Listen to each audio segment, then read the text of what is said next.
शहाजहानने दक्षिणेत एका मराठा सरदाराचा आश्रय घेतला आणि तो मराठा सरदार दुसरा तिसरा कोणी नाहीये, ते शिवाजीरावांचे वडील आहेत, शहाजीराजे आहेत. 15 वर्षाचा औरंगजेब आहे आणि त्या हत्तीला शरण येईपर्यंत त्याने भाग पाडलं. औरंगजेबाने त्याच्या आयुष्यात वडिलांना मारलं, वडिलांना थेट नाही मारलं.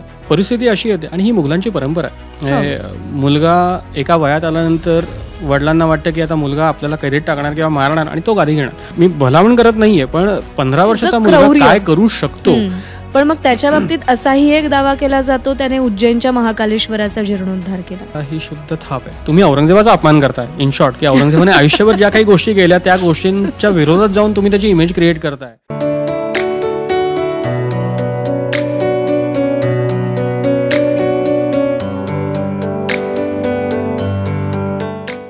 नमस्कार, मी प्रज्ञा पोवळे. एबीपी माझाच्या या पॉडकास्टमध्ये आपल्या सगळ्यांचं मनापासून स्वागत. गेल्या आठवड्याभराचा आपण जर विचार केला तर औरंगजेब, त्याची कबर हा विषय महाराष्ट्राच्या राजकारणाच्या केंद्रस्थानी आला. विधिमंडळाच्या अधिवेशनात देखील त्याचे पडसाद उमटताना पाहायला मिळाले आणि अगदी सोशल मीडियावर, गल्लीमध्ये, मित्रांमध्ये औरंगजेब, त्याची कबर, त्याचा रिलेव्हन्स या सगळ्या गोष्टींची चर्चा होताना आपल्याला दिसली. औरंगजेबाच्या व्यक्तिमत्वाच्या अनेक पैलूंवर देखील ही चर्चा झाली. पण औरंगजेब खरा नेमका कसा होता, त्याचा राज्यकारभार कसा होता, त्याचा स्वभाव कसा होता, धर्मासाठीचे त्याचे विचार नेमके कसे होते, या सगळ्या संदर्भात आपण या पॉडकास्टमध्ये चर्चा करणार आहोत. आणि आपल्यासोबत चर्चा करण्यासाठी आहेत इतिहास अभ्यासक कौस्तुभ कस्तुरे, ज्यांनी आतापर्यंत इतिहासावरती 10 पुस्तकं लिहिली आहेत. इतिहासाच्या पाऊलखुणा ही ग्रंथत्रयी देखील त्यांच्या नावावरती आहे. आणि एकूणच औरंगजेब, तत्कालीन इतिहास, ऐतिहासिक घटना या सगळ्या संदर्भात आज आपण त्यांच्याशी विस्तारानं चर्चा करणार आहोत. कौस्तुभ, मनापासून स्वागत. धन्यवाद. सगळ्यात पहिल्यांदा तर अगदीच पहिला प्रश्न विचारायचा झाला तर इतिहास आणि तुझी गाठ कशी काय पडली? हे इंटरेस्टिंग आहे, कारण माझं सगळं शिक्षण IT मधलं आहे, सगळं नोकरीवर ITची आहे. पण एक आपलं लहानपणाचं स्वप्न असतं आणि मला जायचं होतं नौसेनेत, पण ते स्वप्न पूर्ण होऊ शकलं नाही. मग फ्रस्ट्रेशन्स येतात, इतर सगळ्या गोष्टी येतात. कुठेतरी मन रमवायचं. आमच्याकडे बाबांचं टिपिकली ट्रेकिंग आणि हे सगळं सुरू असायचं. तिथून मला आठवतं आहे साधारणतः 2006-7च्या सुमारास बाबासाहेबांची गाठ पडली आणि तिथपासून तो ऋणानुबंध चढता वाढता होता. म्हणजे बाबासाहेब जाईपर्यंत अगदी पुढची 13-14 वर्ष तरी त्यांचा सहवास व्यवस्थित मिळाला, त्यांच्याकडनं शिक्षण आणि ते सगळं होत गेलं. त्यामुळे ती आवड होतीच, कदाचित पहिल्यापासून ती वाढत गेली, जोपासत गेली आणि एक छंद म्हणून तो तसंही अजून सुरूच आहे. म्हणजे बाबासाहेब म्हणतात की वेड लागल्याशिवाय इतिहास घडत नाही आणि वेडी माणसं इतिहास घडवतात. ॲक्च्युअली येस, इतिहासाचं वेडही तुला तिथूनच लागलेलं दिसतंय. काइंड ऑफ म्हणू शकतो आपण. आपण आपल्या विषयाकडे येऊया. सगळ्यात पहिला प्रश्न हाच विचारेन की गेल्या आठवड्याभरामध्ये महाराष्ट्रात जे काही झालं, आंदोलन झालं, नागपूरमध्ये हिंसाचार झाला, विधिमंडळात पडसाद उमटले आणि सगळ्याच्या केंद्रस्थानी औरंगजेब होता, त्याची कबर होती. तुला औरंगजेब आत्ताच्या काळामध्ये किती रिलेव्हंट वाटतो? बिईंग हिस्टोरियन किंवा त्याचा अभ्यासक म्हणून मला औरंगजेब हा एक इतिहासातलं पात्र आहे. त्याचा अभ्यास तिथपर्यंतच करावा जिथपर्यंत आम्हाला इतिहास जाणून घ्यायचा आहे. त्याचा वर्तमानाशी तुम्ही रिलेव्हन्स लावाल तर तो आत्ताच्या काळात तसाही, कसं आहे, तुम्ही 17वं शतक म्हणता किंवा 18वं शतक म्हणता, त्या काळातली लाईफस्टाईल वेगळी, त्या काळातल्या लोकांची मेंटॅलिटी वेगळी. ते नियम तुम्ही 250 वर्षानंतर लावू शकत नाही आणि म्हणून त्या लोकांनी जी काही कामं केली त्या कामांवरती तुम्ही आत्ता काहीतरी एक गोष्ट खोदून काढणार किंवा उकरून काढणार. त्या माणसाने असं केलं होतं आणि त्याच्यामुळे असं झालं. पडसाद उमटतात, नाही असं नाही, पण ते पडसाद आत्ताच्या समाजावरती किती उमटावेत ते आपल्या हातात आहे. त्याचा किती वापर करून घ्यावा यात अगदी स्पष्ट सांगायचं तर मला वाईट या गोष्टीचं वाटतं की चांगल्या ज्या गोष्टी आहेत आपल्याकडे त्या कधीच जास्त पद्धतीने पुढे आणल्या जात नाही, चांगल्या पद्धतीने पुढे आणल्या जातात आणि वाईट ज्या गोष्टी त्या पटकन पसरतात. औरंगजेबाचं तसंच झालं आहे आणि औरंगजेबाच्या बाबतीत तत्कालीन जी काही परिस्थिती होती ती औरंगजेबाने फॉलो केली. त्याच्या पलीकडे जाऊन आपल्या लोकांनी, म्हणजे महाराष्ट्रातल्या लोकांनी औरंगजेबाशी जो काही लढा दिला त्या लढ्यातून औरंगजेब हा त्याच वेळेला कायमचा काढला गेला. औरंगजेब मुघल बादशाह शेवटचा ठरला आणि त्याच्यानंतर मुघलांचं काय झालं आपण बघतोय. आता त्या गोष्टी तुम्ही उगाळून काढाल आणि त्यातनं काहीतरी कुठे दंगली पेटत असेल किंवा इतर काही होत असेल, त्यातनं साध्य काय होणार हा पहिला मुद्दा. आणि तुम्ही त्यांच्या पावलावरती पाऊल टाकून पुढे जाऊ म्हणत असाल तर त्यातनं तुम्ही अजून काय अचीव्ह करू म्हणताय हे तुम्हाला तरी कळतंय का, जे कोणी हे सगळे उद्योग करतात त्यांना. म्हणजे आपण पुन्हा मागे जातोय. आणि राजकारणी, टिपिकल राजकारण करणार लोकांना, त्यांचं जे कार्यकर्ते आहेत त्यांना प्रत्येकाचा पक्ष आपापला महत्वाचा वाटणार. त्याच्या पलीकडे या गोष्टीतून निष्पन्न काही होणार नाही. 2 महिने जातील, नवीन मुद्दा येईल, औरंगजेब कोणाच्या लक्षातही राहणार नाही. हे टिपिकल आजपर्यंत चालत आलेलं आहे, ते तसं चालू राहणार. तो ट्रेंड आहे बेसिकली. पण आपण जर कौस्तुभ या सगळ्याचा विचार केला ना, तर कुठेतरी ह्या सगळ्याची सुरुवात छावा चित्रपटापासून झाली. अर्थात संभाजी महाराजांचं बलिदान, त्यांचा त्याग अतुलनीय आहे आणि तो प्रत्येक मराठी माणसाच्या मनामध्ये आहे. ती जखम ओली आहे अजूनही. पण सध्याच्या काळात जर आपण बघितलं ना, तर कोणताही ऐतिहासिक चित्रपट म्हटला की त्याला वादाचं वलय प्राप्त होतच होतं. म्हणजे ऐतिहासिक चित्रपट येतोय आणि वाद नाही झाला असं होत नाही. मग तो महाराष्ट्राच्या इतिहासावर आधारित असू दे, तो राजपुतानाच्या इतिहासावर आधारित असू दे, किंवा तो दक्षिणेतल्या कोणत्या इतिहासावर आधारित असू दे. एक इतिहासकार म्हणून ऐतिहासिक चित्रपटांभोवती हे जे काही वादाचं वलय सध्या निर्माण होताना आपल्याला दिसतं, त्याबद्दल तुला काय वाटतं आणि ते होऊ नये यासाठी काय करणं गरजेचं आहे?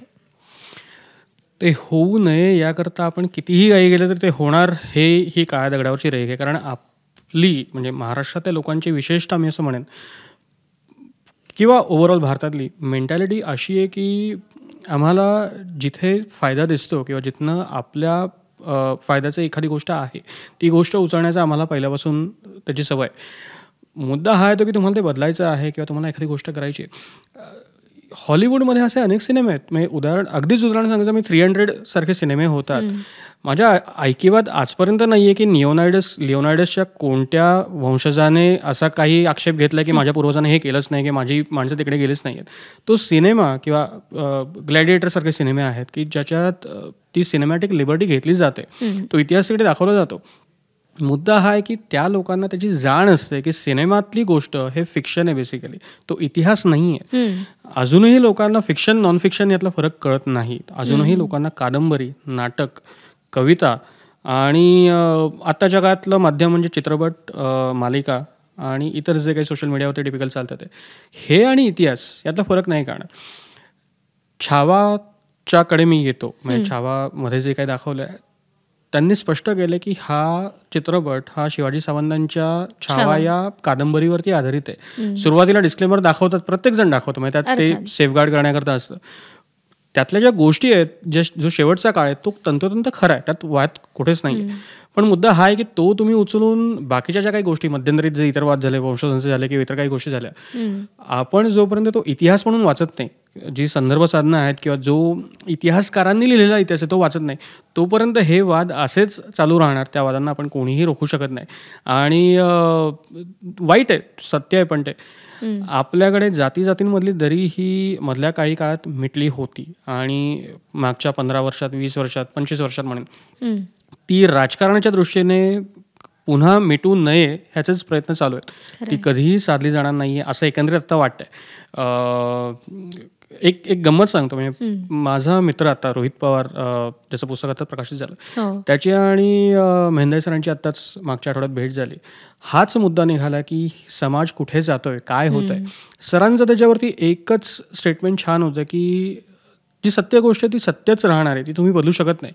त्याला वेळ लागेल, कदाचित 75 वर्ष जातील, 100 वर्ष जातील, पण ते सर्कल असतं, ते पुन्हा त्याच सत्यावरती येऊन थांबणार आहे. ते कधी येईल ते आपल्यातच फक्त वाट बघण्यावरच आणि प्रयत्न करण्यावरच आहे. बाकी आपण काहीच करू शकत नाही. कालचक्र आहे, फिरणार आणि ते पुन्हा समेवर येणार, पुन्हा समेवर आपल्याला फक्त त्याच्यानंतर पुन्हा ते वाईट ह्याच्यावरती जाईल, पुन्हा चांगल्या ह्याच्यावरती येईल, पण चक्र आहे शेवटी, आपल्याला वाट आपण काहीच करू शकत नाही त्याच्यात. आपण औरंगजेबाकडे येऊया, कारण का सध्या राजकारण आणि औरंगजेब हे काय म्हणतात एकमेकांपासून वेगळे न करता येणारे झालेत महाराष्ट्राच्या राजकारणात. तर आपण अगदी सुरुवातीपासून विचार केला तर जसं तू म्हणालास की त्याचा कॅनव्हास खूप मोठा आहे. 49 वर्षांची त्याची राजकारणाची कारकीर्द आहे. त्याच्या आधी 15 वर्ष तो शहाजादा होता वगैरे. तर या औरंगजेबाच्या कालखंडाचे 3 प्रमुख टप्पे करायचे झाले तर ते प्रमुख टप्पे कोणते आणि त्या प्रत्येक टप्प्यावरचा औरंगजेब कसा आहे, त्याच्यात काय बदल होत गेले? मी इनफॅक्ट थोडंसं अजून मॉडिफाय करेन की 3च्या ऐवजी 4 टप्पे. पहिला टप्पा त्याच्या बालपणीचा, त्याचा जन्म आहे 1618 सालचा. 1618 पासून पुढची काही वर्ष त्याची बालपणाची जी वर्ष आहेत त्याच्यात त्याचे वडील शहाजहान हा शहाजहानच्या वडिलांविरुद्ध म्हणजे औरंगजेबाच्या आजोबांच्या विरुद्ध बंड करून उठला आहे. त्यामुळे परिस्थिती अशी येते आणि ही मुघलांची परंपरा आहे. मुलगा एका वयात आल्यानंतर वडिलांना वाटतं की आता मुलगा आपल्याला कैदेत टाकणार किंवा मारणार आणि तो गादी घेणार.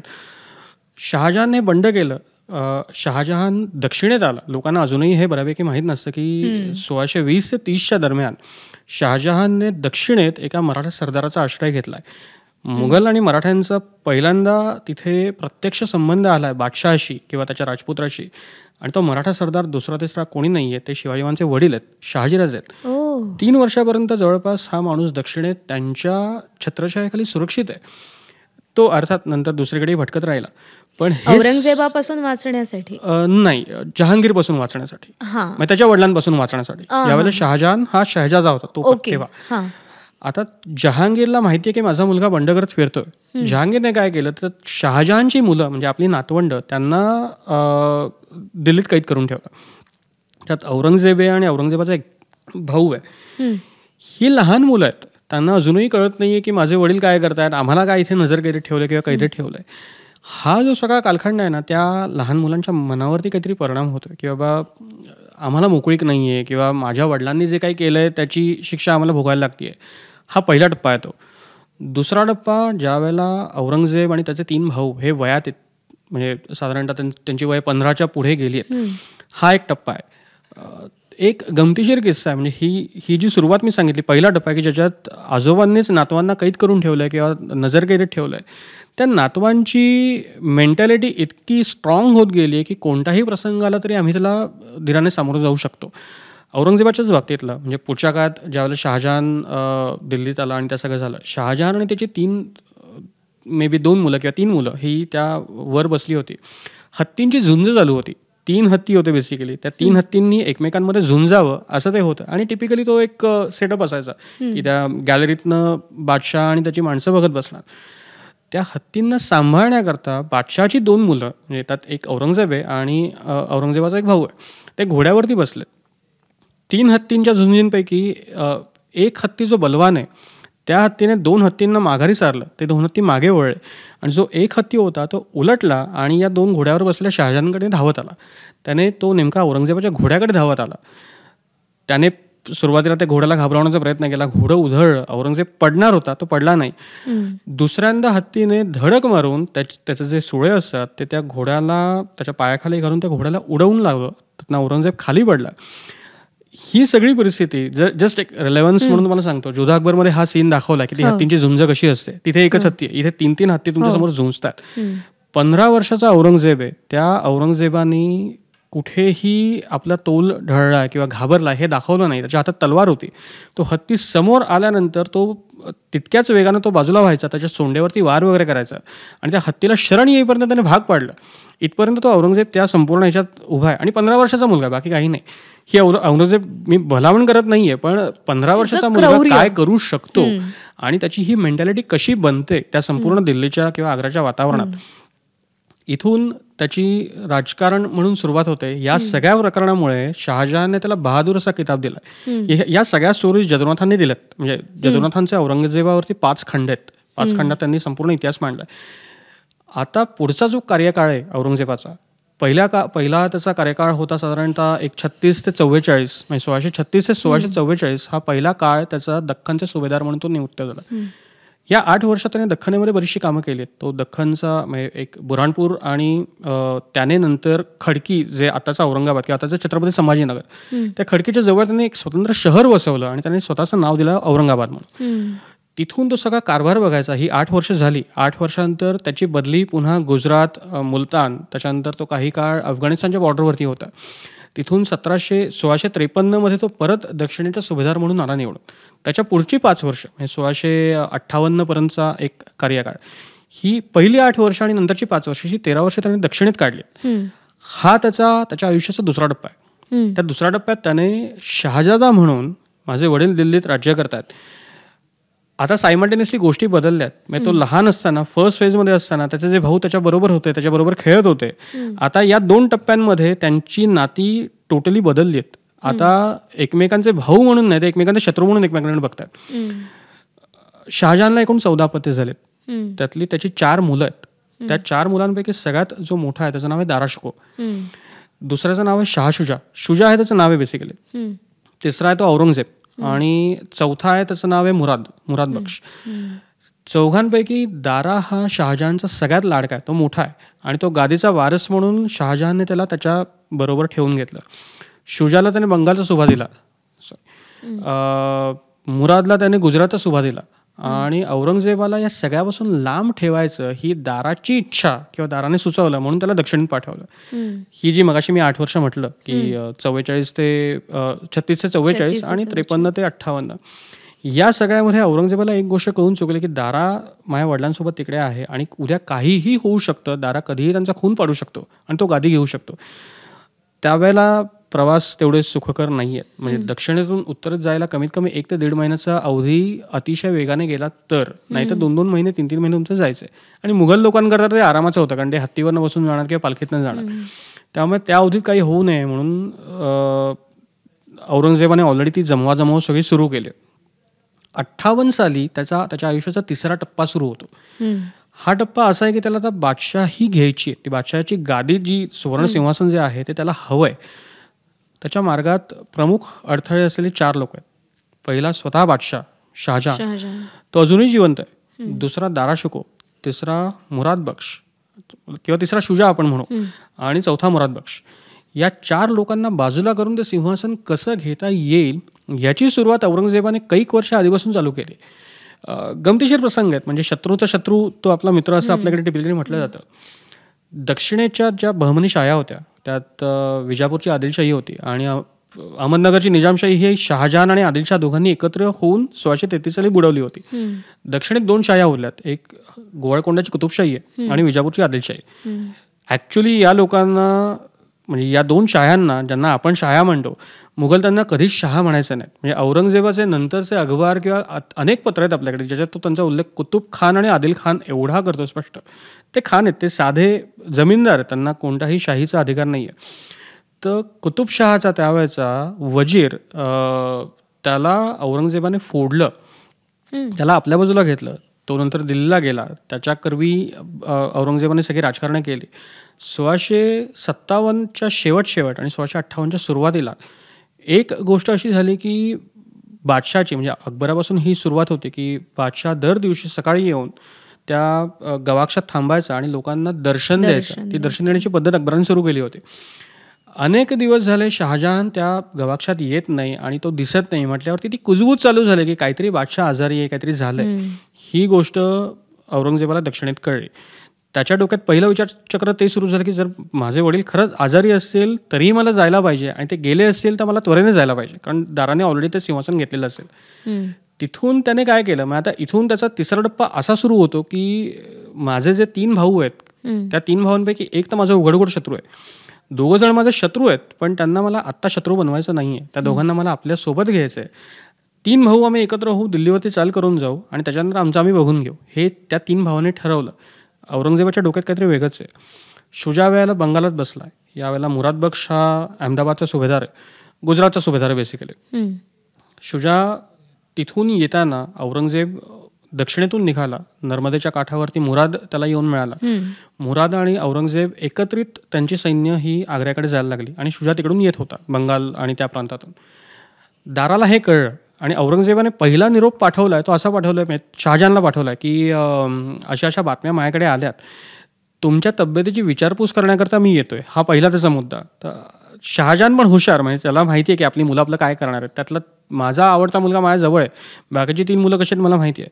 त्याने औरंगजेबाला सांगितलं की तू दक्षिणेतून येऊ नकोस, मी सुखरूप आहे. त्याच्यावरती औरंगजेबाचं त्याला उत्तर असं आहे की हे जे पत्र आलंय हे पत्र, माझा या पत्रावरती विश्वास नाहीये, हे दाराने लिहून घेतलं नसेल कशावरनं, मला तुमची प्रत्यक्ष बघितल्याशिवाय खात्री वाटणार नाही तुम्हाला, तर मी येतो उत्तर आहेत.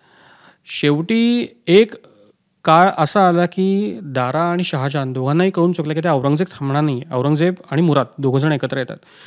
तर आता फौजा पाठवून त्यांना परत माघारी पाठवण्याशिवाय काहीच ऑप्शन नाहीये.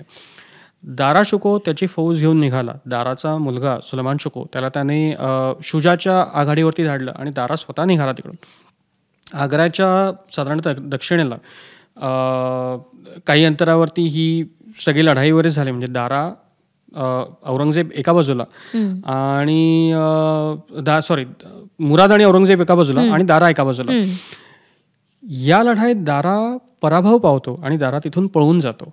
तिथून तो मागे दिल्लीकडे जातो. सुरुवातीला औरंगजेब दिल्लीत घुसतो. दिल्लीच्या त्या किल्ल्यात सगळं ते प्रकरण होतं. तिथे औरंगजेबाने त्या पूर्ण किल्ल्याचा ताबा घेतल्यानंतर आजारी असलेला शहाजहान हा त्याच्या कैदेत पडतो. 58 पासून त्याचा हा तिसरा टप्पा असा सुरू होतो की आता मला बादशाही मिळवायची आहे. ती कशी मिळवायची त्या तिसऱ्या टप्प्यातले पहिले काही महिने असे गेले. दारा तिथून पळून गेला. मुरादने मीनवाईल काय केलं की आता औरंगजेब या लेव्हलपर्यंत आला की सगळे सरदार त्याचं ऐकतायत, आपण काहीच करत नाही. मुरादने परस्पर मीच बादशाह आहे असं घोषित करून तो बादशाह असल्यासारखं सगळ्यांना खिलती वाट किंवा हे काय जे काय मनाची वस्त्र ती वाटायला सुरुवात केली. औरंगजेबाने बघितलं आणि एके दिवशी मुरादला कैद केलं आणि त्याला मथुरेला कैदेत व्यवस्थित ठेवून दिलं. जवळपास 3-3.5 महिने मुराद कैदेत होता.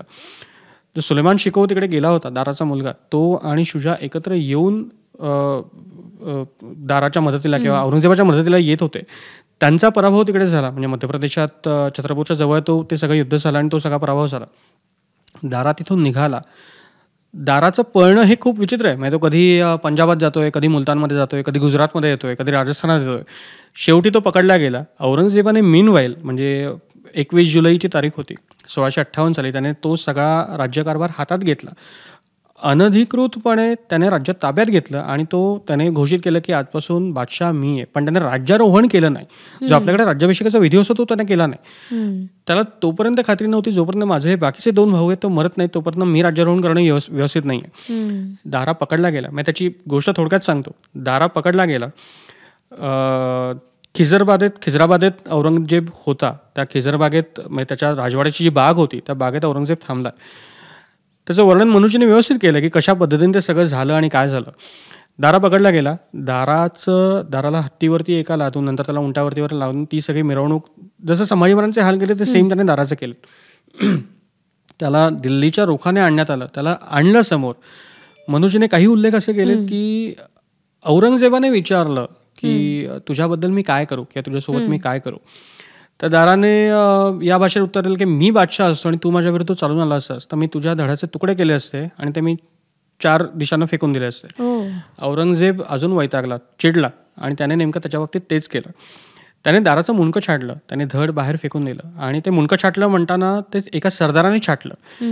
ते औरंगजेबाला दाखवण्याकरता आणण्यात आलं. रात्रीचे 8 वगैरे वाजले होते आणि माणूस किती निर्विकार असतो किंवा किती क्रूर असू शकतो. खिजरबादेतला तो प्रसंग मनुचीने जसाच्या तसा लिहून ठेवला आहे. औरंगजेब बाहेर येरझारा घालतोय. त्या सेवकांनी तबक आणला त्याच्यासमोर. त्या तबकात ते मस्तक होतं आणि त्याच्यावरती तो सरपोस होता. औरंगजेबाने तो सरपोस काढला. युद्धात तो मारला गेलाय. म्हणजे त्याच्या नाकाडोळ्यातनं रक्त येत होतं, कानातनं रक्त येत होतं आणि असं अर्धवट छाटलेलं डोकं ते त्याच्यावर ठेवलंय. औरंगजेबाने शांत डोक्याने सांगितलं की पहिलं सगळं पुसून घ्या. जर रक्त वगैरे पुसलं. त्याला खात्री नव्हती की हा माझा भाऊ आहे मेलेला. औरंगजेबाने त्याच्या एका माणसाने सांगितलं की तू जामदार खान्यात जा. शामुगोटच्या युद्धात म्हणजे जिथे पहिल्यांदा दारा आणि औरंगजेब समोरासमोर आले त्याचा किमॉश पडला होता आणि तो मी उचलून आणला होता. किमॉश म्हणजे ती पगडी असते ती. तर तो घेऊन या. औरंगजेबाने स्वतःच्या हाताने तो त्याच्या मस्तकावरती लावला आणि व्यवस्थित घट्ट बसतोय की नाही इथपर्यंत बघितलं. त्यावेळेला त्याची खात्री पडली की हा कोणी फॉस्टर नाही आहे किंवा हा कोणी त्याचा तोतया आणून बसवलेला नाही आहे दारानेच की बाबा दारा मारला गेला दाखवण्याकरता. हा खरंच माझा भाऊ आहे. म्हणून त्याने ते ठीक आहे म्हणजे आता घेऊन जात आला आणि त्याच्या पुढे त्याने अजून उद्योग केले की ते धड ते शीर त्याचं हे शहाजहानकडे पाठवलं आणि शहाजहानला सांगितलं की तुझा ज्याच्यावरती विश्वास होता त्या मोठ्या तुझ्या मुलाचं मी काय हाल केलेत बघ. बादशाह शेवटी आजारी होता, त्याला वाईट वाटलं, डोळ्यातलं पाणी आलं वगैरे. पण हे सगळं होताना तर तबक घेऊन जाताना बादशहाने स्वतःच्या हाताने दाराला मारलंय हे समाधान लाभावं म्हणून त्याची कट्यार काढली. त्याच्या कपाळावरती 3 वेळा त्याने टोचलं आणि सांगितलं की आता घेऊन जा. अतिशय शांतपणे केलेला हा प्रकार आहे. त्यात कुठेही आरडाओरडा नाही आहे, त्याचं कुठेही एक्साइटमेंट नाही आहे. शांत पद्धतीने तो जो टिपिकली आपण कोल्ड ब्लडेड मर्डर म्हणतो एक्झॅक्टली ती घटना त्याच्या आयुष्यातली क्रूरता दाखवते. पण सायमल्टेनियसली हेही दाखवतं की एक बादशाह त्या स्थानावर बसून सुद्धा किती शांतपणे या सगळ्या गोष्टी हँडल करू शकतो. औरंगजेबाने त्याच्या आयुष्यात वडिलांना मारलं. वडिलांना थेट नाही मारलं पण टिपिकली पौस्ता नावाचा एक प्रकार असायचा. म्हणजे काय असायचं की अफूचं पाणी असतं ते, म्हणजे अफूची बोंड जी असतात ती रात्रभर पाण्यात भिजवत ठेवायची. त्याचं जे पाणी, तो जो अर्क उतरतो ते तुम्हाला प्यायला द्यायचं आणि शेवटी अफू येते. म्हणजे तुम्ही एकदा घेतल्यानंतर तुम्हाला ती चटक लागते. एक त्यात नियम असा असायचा की जोपर्यंत तुम्ही ते पाणी पित नाही दिवसाचं, तोपर्यंत तुम्हाला जेवण मिळणार नाही. माणूस 3 दिवस उपाशी राहील, 4 दिवस उपाशी राहील, शेवटी तो ते प्यायचा आणि ती सवय लागायची आणि त्याच्यात माणसं वेडी व्हायची. कसं होतं, तुम्ही राजघराण्यातल्या माणसांना डायरेक्टली मारू शकत नाही. दाराला मारला ही गोष्ट वेगळी, पण औरंगजेब वडिलांना थेट मारू शकत नाही. तर ते अफूचं पाणी देऊन देऊन त्याला इतकं जर्जर केलंय शहाजहानला की नंतर तो त्याच्यात स्वतःच्या कुठच्या तरी विश्वात तो असायचा, त्यात तो आजारपणात गेला काही. पण हे सगळे प्रकार औरंगजेबाने केले. शाह शुजा, मुरादला मारल्यानंतर मुरादचाही खून केला. शाह शुजा दिल्लीपर्यंत कधी आलाच नाही. तो मागेच इथून पळाला. तो पुन्हा बंगाल प्रांतात गेला. इथून तो म्यानमारचा जो सगळा रोहिंग्यांचा पट्टा, म्हणजे एक्झॅक्ट त्या प्लेसचं आपल्याला नाव नाही माहिती, पण सरकाराने त्याला अरकान म्हटलं. अरकान प्रांतात तो पळून गेला. त्याचं पुढे काय झालं काहीच माहिती नाही. काही लोकांच्या मध्ये तो तिकडे मारला गेला, काही लोकांच्या मध्ये तो कायमचा पळून गेला. पण अशा पद्धतीने 1658-59 मध्ये औरंगजेबाने हे सगळं कॅप्चर केलं आणि तो स्वतः त्या गादीवरती बसला. इथे त्याचा 3रा टप्पा पूर्ण झाला. आता त्याच्या आयुष्याचा 4था टप्पा सुरू होतो, तो बादशाह म्हणून. आणि मग ते मे बी येईलच आपल्या पुढच्या सगळ्या ह्याच्यात कसं काय होत गेलं ते. पण या सगळ्यामध्ये असं आहे की कायम एक क्लेम हा केला जातो की औरंगजेब हा त्याने जे काही, म्हणजे आपण 4थ्या टप्प्यावर आलोय म्हणून 4थ्या टप्प्याच्या अनुषंगाने हा प्रश्न, की त्यानंतर त्या 4थ्या टप्प्यामध्ये औरंगजेबाने जे काही केलं ते त्याच्या राज्य विस्ताराच्या हेतूने केलं. त्याच्यासाठी धर्म ही गोष्ट महत्त्वाची नव्हती किंवा तो धर्मांध नव्हता. त्याने जे केलं ते फक्त त्याच्या राज्याचा विस्तार करण्यासाठी आणि त्याच्या राज्य विस्ताराच्या महत्त्वाकांक्षेमध्ये जे कोणी आड आले त्यांना आडवं केलं, मारून टाकलं. हे कितपत खरं आहे की फक्त राज्य विस्तार हा एकच हेतू होता औरंगजेबाचा? निश्चितच नाही. कारण तुम्ही जेव्हा राज्य विस्तार म्हणता त्यावेळेला तुमच्या प्रतिस्पर्ध्यांना तुम्हाला मारायचं असतं, हा पहिला मुद्दा येतो. आणि प्रतिस्पर्ध्यांना जे तुल्यबळ आहेत, जे तुमच्या लेव्हलचे प्रतिस्पर्धी आहेत, त्यांना तुम्हाला बाजूला करायचा पहिला मुद्दा. दुसरा मुद्दा, स्थानिक बंड असतात, जे जमीनदार असतात, जे छोटे छोटे मांडलिक असतात, जे ऑलरेडी तुमच्या मांडलिकेत जे बंड करून उठतात, अशी लोक आहेत, यांना बाजूला करणं हा दुसरा मुद्दा येतो. ज्या वेळेला सत्ता विस्तार आणि सत्ता संघर्ष म्हटला जातो त्यावेळेला तो धार्मिक नव्हता. ह्याचं कारण मुळात औरंगजेबाने ज्यांच्याकडनं सत्ता घेतली आहे ते त्याच्याच धर्माचे आहेत, ते कोणी वेगळे नाही आहेत. आणि ही सत्ता म्हणजे इसवी सन 752 मध्ये ज्यावेळेला बिन तुगलक येतो, मोहम्मद बिन, आणि तो सगळा प्रकार होतो, तुगलक नाही सॉरी कासिम, इथून हा प्रकार 752-750 नंतर हा सगळा प्रकार सुरू होतो. दिल्लीच्या संपूर्ण त्या परिसरामध्ये ती जी सत्ता स्थापन होते त्यात खिलजी आहेत, त्यात लोधी आहेत, त्यात बर्बर आहेत, त्यात अनेक लोक आहेत. स्थिरावले शेवटी कोणतं? मुघल. आणि मुघलांचा कार्यकाळ, मुघलांच्या 6 पिढ्या या दिल्लीमध्ये राज्य करत होत्या. त्यातली औरंगजेबाची ही 6 पिढ्या पण नाही, खरं तर जास्तच होत्या. औरंगजेबापर्यंत 6 पिढ्या झाल्या होत्या किंवा 4-5 पिढ्या झाल्या होत्या आपण म्हणून चालू. या पिढ्यांच्या पर्यंत किंवा त्या आधीच्या काळापर्यंत त्या सत्तास्थानावरती औरंगजेबाच्या धर्माच्या व्यतिरिक्त दुसऱ्या धर्माचा कोणी बसलाच नाहीये. त्यामुळे जर त्याला सत्ता काबीज करायची आहे तर ती त्याने वेगळ्या धर्माकडनं घेतली नाहीये, त्यामुळे तो लढा त्याचा धार्मिक होत नाही. पण त्या नाण्याची दुसरी बाजू अशी की तो गादीवरती आल्यानंतर त्यांनी सत्ता कशी राबवली. आपल्याकडे एक पत्र आहे जे संदिग्ध आहे, म्हणजे ते नेमकं पत्र कोणी कोणाला लिहिलंय हे त्या पत्रावरती नमूद नाहीये, त्या पत्रावरती तारीख नमूद नाहीये. पण ते पत्र जदुनाथांनी छापलंय, त्या पत्राचा उल्लेख बाकी इतर लोकांनी केलाय. काही लोकांच्या मध्ये ते शिवाजी महाराजांनी औरंगजेबाला पाठवलेलं पत्र आहे, काही लोकांच्या मध्ये ते अकबर म्हणजे औरंगजेबाचा मुलगा त्याने औरंगजेबाला पाठवलेलं पत्र. आणि त्या पत्रात असे उल्लेख आहेत की तुमच्या वंशातला अकबर जो आधी होता किंवा जहांगीर हे महान पातशाह होऊन गेले आणि त्यांनी कशा पद्धतीने राज्य केलं हे तुम्ही पहा आणि त्याप्रमाणे तुम्ही राज्य करा. हे एक कानपिचके आहेत. त्या मुद्दा हा येतो की या लोकांनी राज्य केली, या लोकांना एक समज होती काइंड ऑफ, त्यांच्या दृष्टीने आपण म्हणूया राज्य कसं करायचं. तुमच्यासमोर अशी विषम परिस्थिती असते की ज्या वेळेला राज्यकर्ते एखाद्या धर्माचे आहेत किंवा एखाद्या पंथाचे आहेत किंवा एखाद्या विचाराचे आहेत आणि ते 10% आहेत, 15% आहेत, 20% आहेत आणि तुमच्यासमोर 80%, 90% दुसरा समुदाय आहे. त्याच्यावरती तुम्हाला राज्य करायचं असेल त्यावेळेला तुम्ही एकदम त्या मानसिकतेने पछाडून त्यांच्यावरती आक्रमण करू शकत नाही. एक साधा नियम असतो, कोणत्याही जंगली शॉपत तुम्ही घ्या, एखाद्याला खोलीत त्याला कोंडून ठेवा आणि त्याला तुम्ही एका लिमिटपर्यंत मागे सारू शकता. ते एका कोनाड्यात जाऊन बसेल, पण शेवटी तो पंजा वगळणार. म्हणजे जंगली शॉपत आपण सोडून देऊ, साधं मांजर काय घरातलं, त्याला तुम्ही खेळवत मागे नेता तर तुमच्यावरती पंजा मारतो. सेम परिस्थिती आहे. बहुसंख्य हिंदू किंवा हिंदूंच्या व्यतिरिक्त इतर जे काही लोक आहेत त्यांना कशा पद्धतीने मॅनिप्युलेट करायचं, कशा पद्धतीने त्यांना आपल्याकडे वळवून घ्यायचं, हे काम अकबराने उत्तम पद्धतीने केलं. अकबराविषयी अनेक गैरसमज तो म्हणजे आजचा आपला विषय नाही त्यामुळे, पण अकबराने हे केलं. जहांगीरने तीच री पुढे ओढली. शहाजहानने काही बाबतीत ती ओढली, काही बाबतीत त्याचा धर्मांधपणा दिसून आला.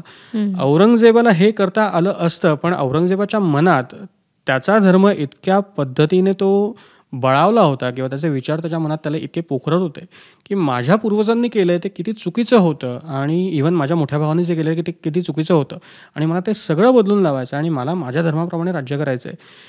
बरं, हे इमिजिएटली झालेलं नाही आहे. असं मगाशी म्हटलं तसं की त्याचा तिसरा टप्पा चौथा टप्पा सुरू झाला.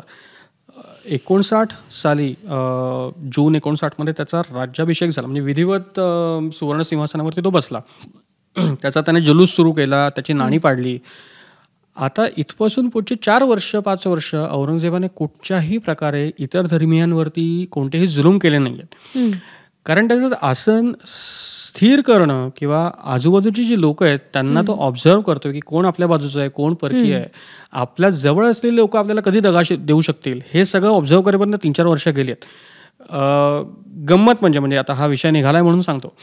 59 सालच्या औरंगजेबाच्या एका फरमानाचा उल्लेख केला जातो आणि त्याच्यात सांगितलं झालं की औरंगजेबाने सांगितलं की मंदिरं पाडू नयेत. म्हणजे आपल्याकडे काही परदेशी इतिहासकार जे भारतात येऊन स्थिरावलेत आता, त्यांचीही स्टेटमेंट्स असतात. काही उत्तरेकडचे आपले आहेत इतिहासकार. औरंगजेबाने कधीच परधर्मियांची स्थळ पाडली नाही किंवा त्याने कधीच हे असं केलं नाही. हे फक्त आणि फक्त त्या 59 सालच्या एका फरमानावरती आधारित आहे. 59चं ते फरमान असं आहे, हिंदू किंवा जे गैरमुस्लिम आहेत त्यांची प्रार्थनास्थळं ही जशी आहेत पूर्वीपासून चालत आली ती त्याप्रमाणे चालू ठेवावी आणि ते जे काही त्यांना चालू आहे ते 66-65 नंतर ही परिस्थिती बदलत गेली आहे. हळूहळू ज्या वेळेला औरंगजेब सांगतो की त्यांचं जे आहे ते तसं चालू ठेवू द्यावं, त्याच्यानंतर तो शिफ्ट होतो या ठिकाणी की आता नवीन इमारती बांधायच्या नाहीत, जे पूर्वीचं चालू आहे ते तसं चालू ठेवा, नवीन मंदिरं उभारायची नाहीत. ही फरमान आहेत. हे गुजरातच्या सुभेदाराला पाठवलेलं फरमान आपल्याकडे उपलब्ध आहे, इतरही प्रांतातली आहेत.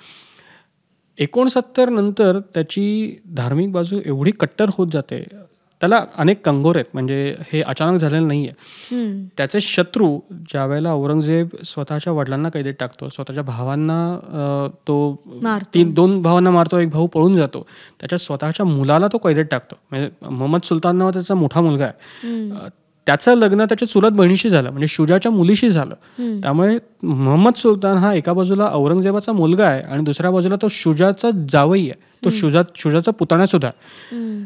त्याने सासऱ्याला किंवा काकांना मदत करावी म्हणून काहीतरी गोळ घातला तिकडे आणि औरंगजेबाला हे कळलं. त्याने आपल्या लाडक्या मुलाला शेवटपर्यंत बंदिवासात ठेवलंय. मोहम्मद सुलतान शेवटपर्यंत तुरुंगात होता.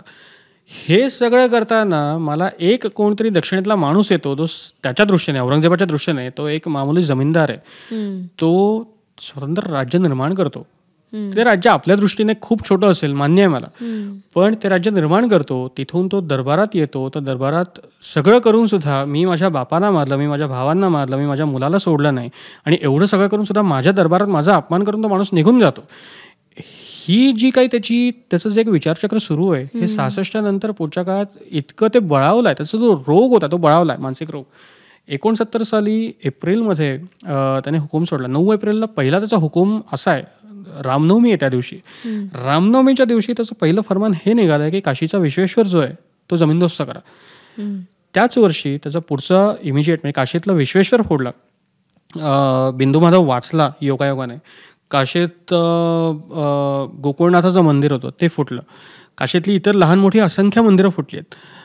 दुसरी धाड आली सोमनाथवरती, जे सोमनाथचं मंदिर सुरुवातीला उद्ध्वस्त झालं होतं, नंतर परत बांधलं गेलं, ते मंदिर पुन्हा उद्ध्वस्त करा. आणि तिसरं जे होतं ते मथुरेचा केशवराय, जे कृष्णाचं हिंदूंच्या दृष्टीने अतिशय सर्वोच्च स्थान आहे. ते केशवराय म्हणजे मनुचीने त्याचं वर्णन असं केलंय की आग्र्यापासून 40 मैल अंतरावरती ते मंदिर आहे, तरी आग्र्यातून सुद्धा त्याचा सोनेरी कळस दिसतो, इतकं ते प्रचंड मंदिर आहे. आता गंमत अशी होती की 66 साली पहिली घटना अशी झाली. औरंगजेबाच्या भावाने, म्हणजे तो जो दारा आपण म्हणतो, दाराने त्या केशवरायाच्या मंदिराचा एक कठडा बांधून दिला होता. एक असतं म्हणजे काहीतरी की माझ्या वडिलांची आजोबांची काही लिगसी आहे ती मी पुढे चालवतोय वगैरे. औरंगजेबाने 66 साली त्याच्या माणसांना सांगून तो कठडा पहिले तोडला आणि माझ्या काफीर भावाने ते बांधून दिलंय ते तोडा. 3 वर्षाने त्याने ते मंदिर जमीनदोस्त केलं आणि ते मंदिर जमीनदोस्त केल्यानंतर त्यातल्या ज्या काही मूर्ती होत्या, कृष्ण इतर देवतांच्या, त्या सगळ्या मूर्ती आग्र्याच्या जहारा बेगमेच्या कबरीकरता पुढे त्या पायऱ्या आणि सगळ्यामध्ये वापरल्या गेल्या. विश्वेश्वराच्या मंदिराचे बरेचसे अवशेष हे नंतर हलवून जौनपूर आणि इतर ठिकाणी त्या भागात नेले गेले. ही 3 मंदिरं उद्ध्वस्त केली. हे फक्त प्रमुख मंदिरांचं मी सांगतोय. औरंगजेबाची असंख्य अशी इतर पत्र आहेत, फरमान आहेत, त्याच्यात फारसी लेखक आहेत आपल्याकडे. त्यात सगळ्यात महत्त्वाचा मुख्य लेखक त्याचं नाव आहे साकी मुस्तैद खान. प्रत्येक बादशाची एक पद्धत असायची की तो आपापल्या कारकिर्दीचा इतिहास ऑफिशियली लिहून घ्यायचा. ही अकबराने पद्धत सुरू केली. म्हणजे अकबराचा अबुल फजल नावाचा एक लेखक होता, नवरत्नांपैकी एक त्याला मानायचं. त्या अबुल फजलने अकबरनामा आणि ती तिथपासून सुरुवात केली. जहांगीरनामा आला, पुढे शहाजहानच्या काळात पातशाहनामा आला. औरंगजेबाच्या काळात आलमगीरनामा लिहायला सुरुवात झाली होती. ती पहिली 10 वर्ष म्हणजे 1658-59 पासून ते 68 पर्यंत चालू होतं. 68 मध्ये औरंगजेबाने अचानक सांगितलं की मला हा खर्च जो काही वायफळ खर्च आहे तो मला इथे चालवायचा नाहीये. ते लेखक बिखक जे आहेत त्यांनी सगळ्यांनी घरी जावं. तो पातशाहनामा तिकडे थांबला, आलमगीरनामा तिथपर्यंत थांबला आणि त्याच्या पुढे जे कंटिन्यू केलं हे साकी मुस्तैद खानाने मासिरे आलमगिरी नावाने ते सगळं कम्प्लीट केलं. त्याच्या व्यतिरिक्त खाफी खान नावाचा एक लेखक होता, त्याचा मुंतखबुल लुबाबे मोहम्मद शाही नावाचा एक ग्रंथ आहे. भीमसेन सक्सेना नावाचा एक आहे, त्याचा तारीखे दिलखुशा नावाचा एक ग्रंथ आहे. इतरही आहेत. म्हणजे या सगळ्या लोकांचे फारसीतले ग्रंथ आहेत, यातला कोणीही मराठी नाही आहे. भीमसेन सोडला किंवा अशी मोजकी लोक आहेत हे हिंदू आहेत हे सोडले, सगळे औरंगजेबाशी निगडीत, त्याच्या सरदारांशी निगडीत असलेले लोक आहेत. त्यांनी पर्शियन ज्या गोष्टी आहेत त्या लिहून ठेवल्यात. त्यात आपल्याला कुठेही हे दिसून येत नाही की त्याने अकबरापासूनची जी लिगसी होती ती चालू ठेवली. सगळे क्लिअर कट मेन्शन करतात की औरंगजेबाने आज हा हुकूम दिला इकडची मंदिरे पाडा, त्याने आज हा हुकूम दिला इकडच्या जे कोणी तिकडचे पुजारी असतील त्यांना मारून टाका. गुजरातमध्ये ज्या वेळेला नंतर औरंगजेबाची स्वारी होती, गुजरातच्या तिकडच्या स्थानिक सरदारांना असे आपल्याकडे उल्लेख आहेत की एकेका वेळेला 66 मंदिरं पाडली आहेत.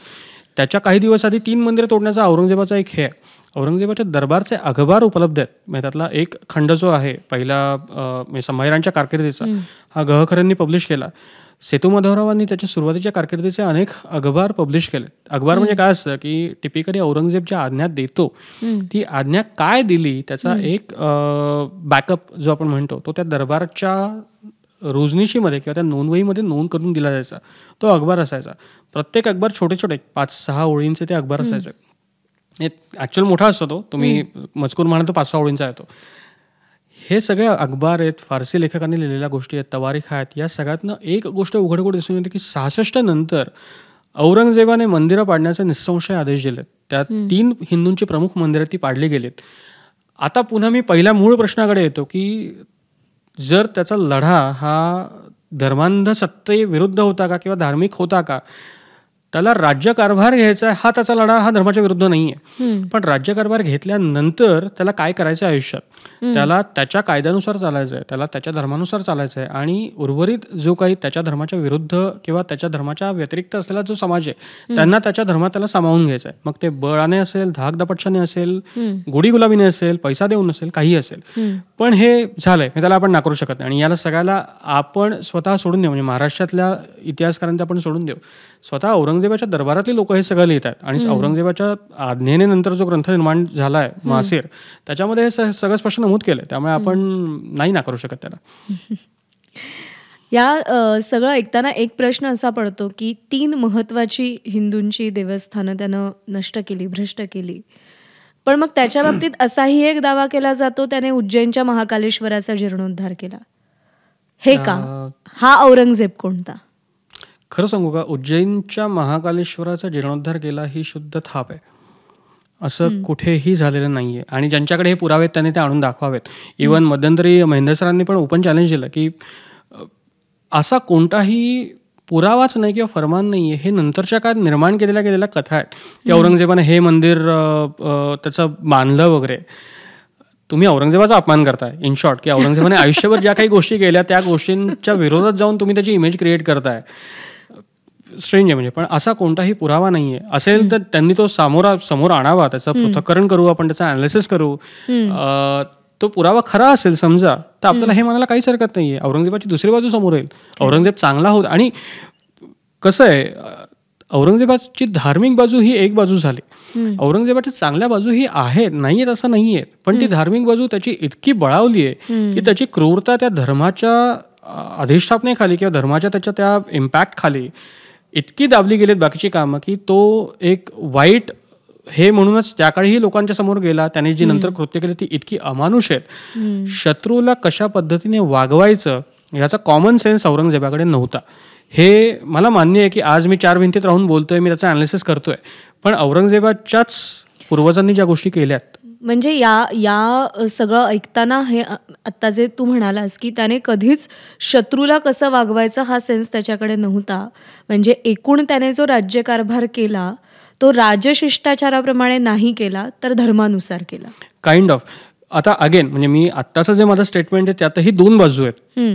पहिली बाजू ही मी शिवाजी महाराज किंवा संभाजी महाराजांच्या बाजूने म्हणतोय की त्या दोघांच्या बद्दलचे त्याने जे काही निर्णय घेतले ते अत्यंत चुकीचे. त्याच्या दृष्टीने बरोबर जरी असले तरी आपण ज्या वेळेला एक राज्यकर्ता म्हणून त्याच्याकडे बघतो, त्याच्या निःसंशय चुका आहेत त्या जर त्याने केल्या नसतं तर कदाचित त्याचं साम्राज्य अजून वाढलं असतं किंवा राहिलं असतं. पण त्याने एक आपल्या दृष्टीने वाईट आणि त्याच्या दृष्टीने योग्य केलं ते म्हणजे शाहू महाराजांचा त्याने सांभाळ केला. आणि त्यांना सांभाळून ठेवल्यामुळे किंवा त्यांना कैदेत ठेवल्यामुळे पुढच्या काळात मराठ्यांना थोडीफार ही भीती होती की आमचा भावी राजा हा त्याच्या कैदेत आहे. आमच्या छत्रपतींच्या पत्नी म्हणजे येसुबाई असेल किंवा इतर राजपरिवार असेल हा त्याच्या कैदेत आहे. आम्ही एका लिमिटच्या बाहेर जाऊ शकत नाही, तर त्यांच्या जीवाचा काहीतरी बरवाईट होईल. ही अक्कल औरंगजेबाला आधी नाही आली. त्यामुळे या मुद्द्यावर येते. पण मग म्हणजे माझे कान कशासाठी आतुरलेत ते मी सांगते की मगाशी आग्र्याच्या दरबारातल्या प्रसंगाचा तू उल्लेख केलास आणि म्हणजे जाज्वल्य अभिमान वाटावा असा तो प्रसंग आहे सगळा आग्र्यातला, की अजूनही त्याचे पोवाडे आणि त्याची शौर्यगीतं अजूनही अभिमानानं गायली जातात. मला तुझ्या तोंडून तो अख्खा प्रसंग ऐकायला आवडेल की महाराजांनी दरबारात पाय ठेवल्यापासून ते कैदेत जाईपर्यंत नेमकं काय काय घडलं. एक बॅकग्राऊंड सांगतो. इनफॅक्ट जर वेळ असेल तर 1-2 मिनिटात मुघल किंवा औरंगजेब आणि शिवाजी महाराजांचे स्कर्मिशेस कुठून सुरू झाले ते सांगतो. 1658 साली म्हणजे ज्यावेळेला हे सगळं चालू आहे की शहाजहान तिकडे आजारी पडलाय आणि दारा ते सगळं कॅप्चर करायला बघतोय आणि औरंगजेब उत्तरेत जायच्या घाईत आहे. शिवाजी महाराज किती चाणाक्ष आहेत, त्यांची बुद्धी काय लेव्हलला जाते आणि काय राजकारण ते करतायत. एक असामान्य राजा हा महाराष्ट्राने बघितलाय. त्याची ही पावलापावलावरती त्याची जी प्रचिती येते. 58 साली शिवाजी महाराजांनी एक गंमत केली. 23 एप्रिल 1658चा हा सगळा प्रकार आहे. 57चा प्रकार आहे, सॉरी 58 नाही. एक पत्र किंवा आपला एक वकील हा शिवाजी महाराजांनी औरंगजेबाकडे पाठवला. औरंगजेब त्यावेळेला दक्षिणेत आहे. गंमत काय चालली की औरंगजेब, विजापूरची आदिलशाही आणि शिवाजी महाराज हे तिघे एकमेकांशी लढतात. औरंगजेब हा विजापूरच्या आदिलशाही विरुद्ध प्रामुख्याने लढतोय, कारण त्याच्या दृष्टीने शिवाजी हा एक सामान्य जमीनदार आहे. तो बंडखोर, आदिलशहाचा बंडखोर, तो आपला बंडखोर नाहीये. शिवाजी महाराजांनी गंमत काय केली की एक वकील पाठवला आणि त्याच्याकरवी औरंगजेबाकरवी एक खुलासा मागवला किंवा त्याच्याकडनं एक परवानगी मागवली की मी उत्तर कोकणातले कल्याण भिवंडी असेल किंवा इतर गोष्टी असेल, हा जो आदिलशहाचा मुलूक जिंकला आहे ह्याची परवानगी मला दिल्लीच्या बादशाहाने द्यावी. म्हणजे मी एखाद्याचं घर हडप करतोय त्याची परवानगी मी त्या घरमालकाकडनं घेतच नाहीये, मी तिसरा कोणाकडनं तरी घेतोय. औरंगजेब म्हणाला की माझं काय जातं त्याच्यामध्ये, तू घे बिंदास. आणि औरंगजेबांनी ती परवानगी देऊन टाकली. आणि शिवाजीबांनी त्याला या पद्धतीने चढवलं की आम्ही तुमचे परंपरागत सरदार आहोत, माझे वडील तुमचे सरदार होते आधी. तुमच्या भावाने म्हणजे ज्यावेळेला शहाजीराजे पकडले गेले होते 48 साली त्यावेळेला मुराद बक्षी मला मदत केली होती. औरंगजेब म्हणाला कल्याण भिवंडीचे घेऊन टाक. बरोबर 7 दिवस 23 एप्रिलला ही गोष्ट झाली. 30 एप्रिलला शिवाजी महाराजांनी अचानक राजगडावरनं आपली काही माणसं घेतली आणि राजगडावरनं ते निघाले. पुणे क्रॉस करून, चाकण क्रॉस करून ते जुन्नरवरती आले. शिवनेरी थोडा जुन्नरपासून लांब आहे, त्यामुळे शिवनेरीवरची ठाणी जे मुघलांकडे होती तीच होती. शिवनेरीची बाजारपेठ अत्यंत संपन्न आहे. शिवाजी महाराजांना तिथे प्रचंड लूट मिळाली. ती लूट घेऊन आता जुन्नर ही आदिलशहाची पेठ नाही आहे, जुन्नर ही मुघलांची पेठ आहे. ती ती सगळी लूट घेऊन शिवाजी महाराज परत नगरकडे गेले. नगरचा प्रांत त्यांनी जाळला आणि तिथून मुघल सरदार येतात म्हटल्यावर ते शिवाजी महाराज माघारी आले. औरंगजेब यावेळेला कर्नाटकात आहे, तो बिदर आणि कल्याणीच्या भागांमध्ये सगळा तो लढतोय.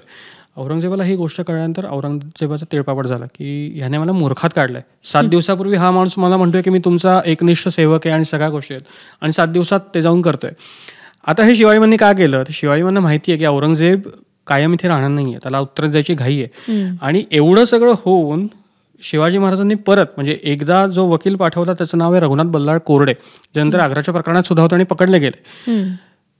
त्यांच्या सासऱ्यांना शिवाजी महाराजांनी, त्यांचं नाव होतं सोनोपंत डबीर, त्यांना शिवाजी महाराजांनी, तो म्हातारा माणूस आहे पण अत्यंत बिलंदर, अत्यंत आतल्या गाठीचा, शत्रूच्या दृष्टीने निर्लज्ज, नालायक, आपल्या दृष्टीने चांगला, हा म्हातारा माणूस तिथे गेला औरंगजेबाकडे. त्या माणसाने औरंगजेबाला सगळं सांगितलं जे शिवाजी महाराजांना सांगितलं होतं. आम्हाला क्षमा करा, आमच्याकडनं हे असं असं झालं, आमच्याकडनं हे व्हायला नको होतं, चुकीने झालं. पण या म्हाताऱ्याकडनं एकही शब्द असा निघाला नाही की आम्ही तुमची जी लूट केली आहे ती लूट आम्ही तुम्हाला परत आणून देतो. औरंगजेबाला हे दिसतंय पण औरंगजेब काही करू शकत नाही. औरंगजेबाने उत्तर काहीच दिलं नाही. औरंगजेब उत्तरेत गेला, त्या दिल्लीचं सगळं स्थापने केलं.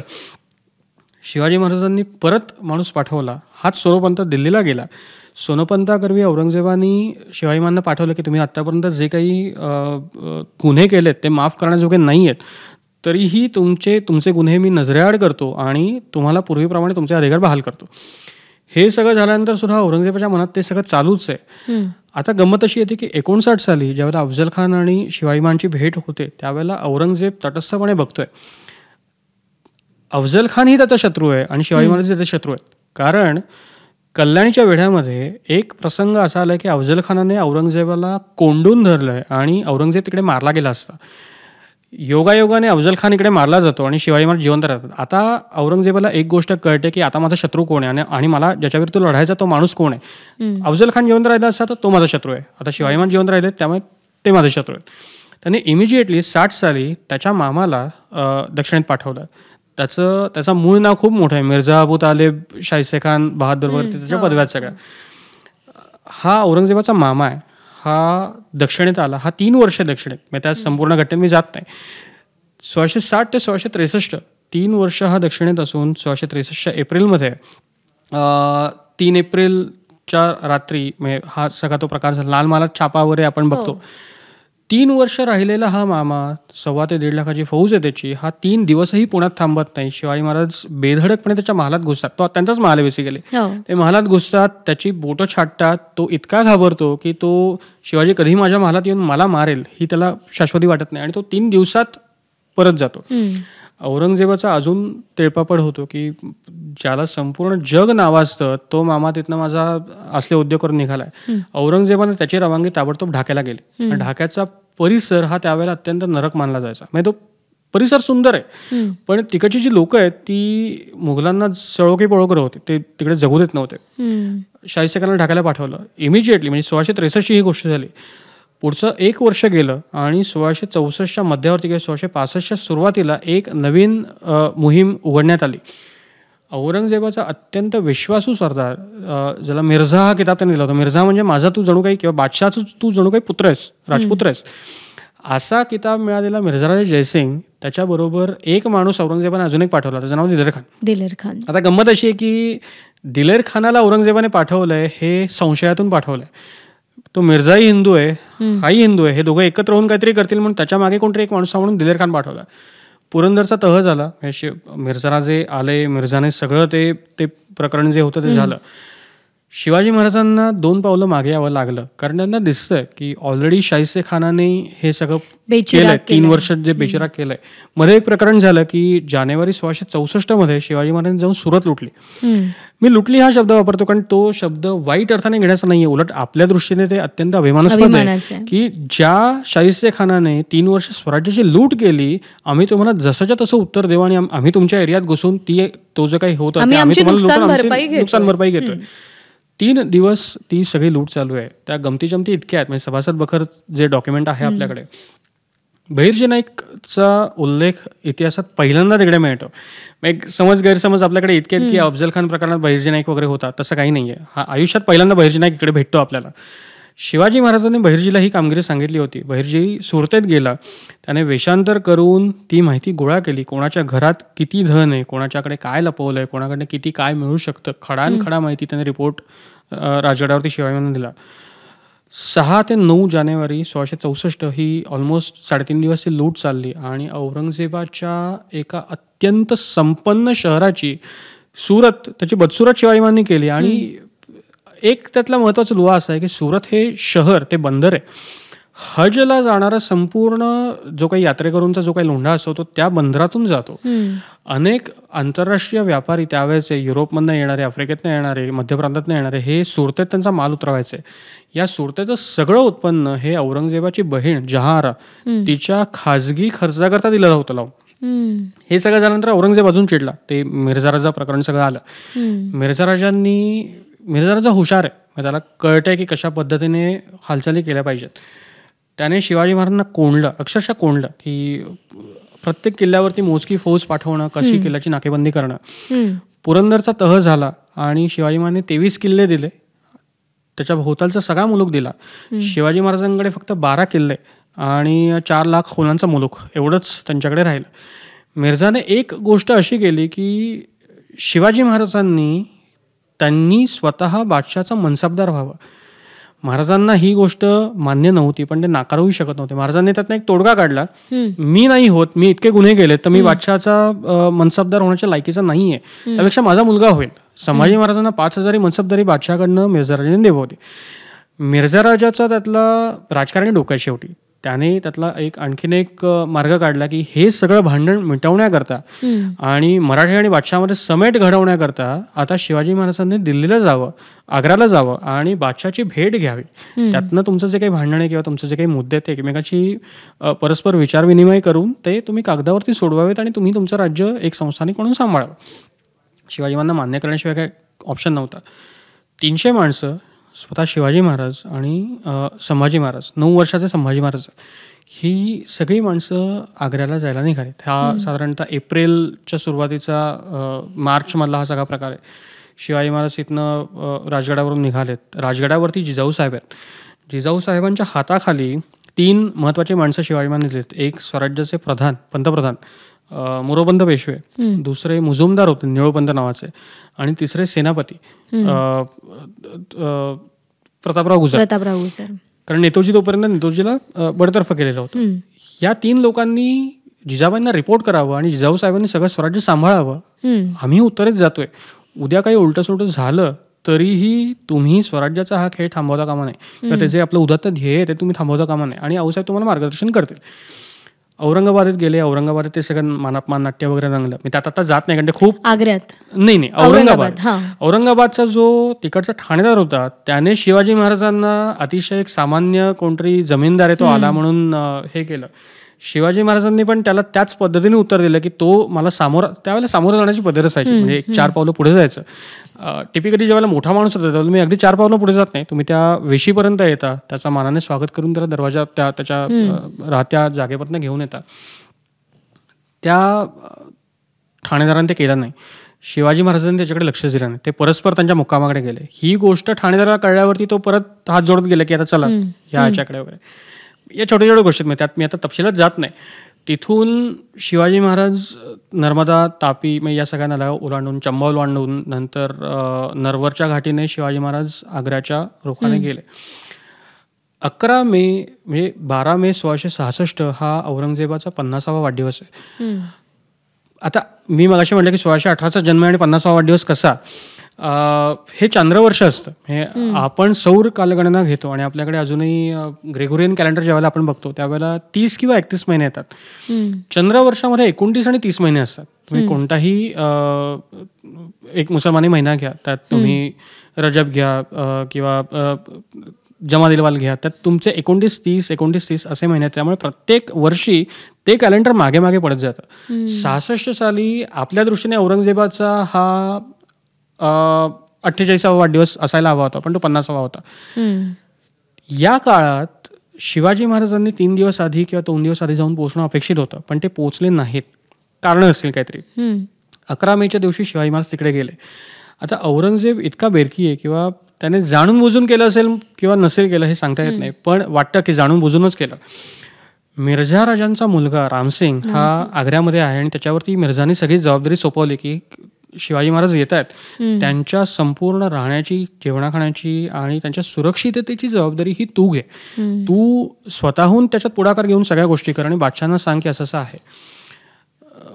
11 तारखेला म्हणजे 11 मेला शिवाजी महाराज पोहोचले. त्यावेळेला रामसिंगाचं हे कर्तव्य होतं की आग्र्याच्या वेशीपर्यंत येऊन त्यांचं सन्मानाने स्वागत करावं, त्यांना त्या मुक्कामापर्यंत घेऊन जावं. तसं झालं नाही. रामसिंगाचा दिवाण तो आला पुढे आणि तो मुंशी होता बेसिकली, दिवाण पण नव्हता तो शिवाजी महाराजांना भेटायला आला. त्यांनी माफी वगैरे मागितली आणि महाराजांना सांगितलं की महाराज तिकडे पहिल्यांदा चिडलेत की रामसिंगाचं कर्तव्य असं तो का आला नाही मला भेटायला. बरं, ते मान्य केलं. 12 तारखेला पुन्हा तेच व्हायचं होतं, पण 12 तारखेला सकाळी रामसिंगाला निरोप आला की फौलाद खानाबरोबर तुझे पहारे हे आग्र्याच्या किल्ल्यावरती लावावेत अशी बादशाहाची आज्ञा आहे, हुकूम आहे. तो मुद्दाम होता का पुन्हा ते सहजगत्या घडलं होतं माहीत नाही, की त्या घडामोडीत बादशाला कळलं नव्हतं.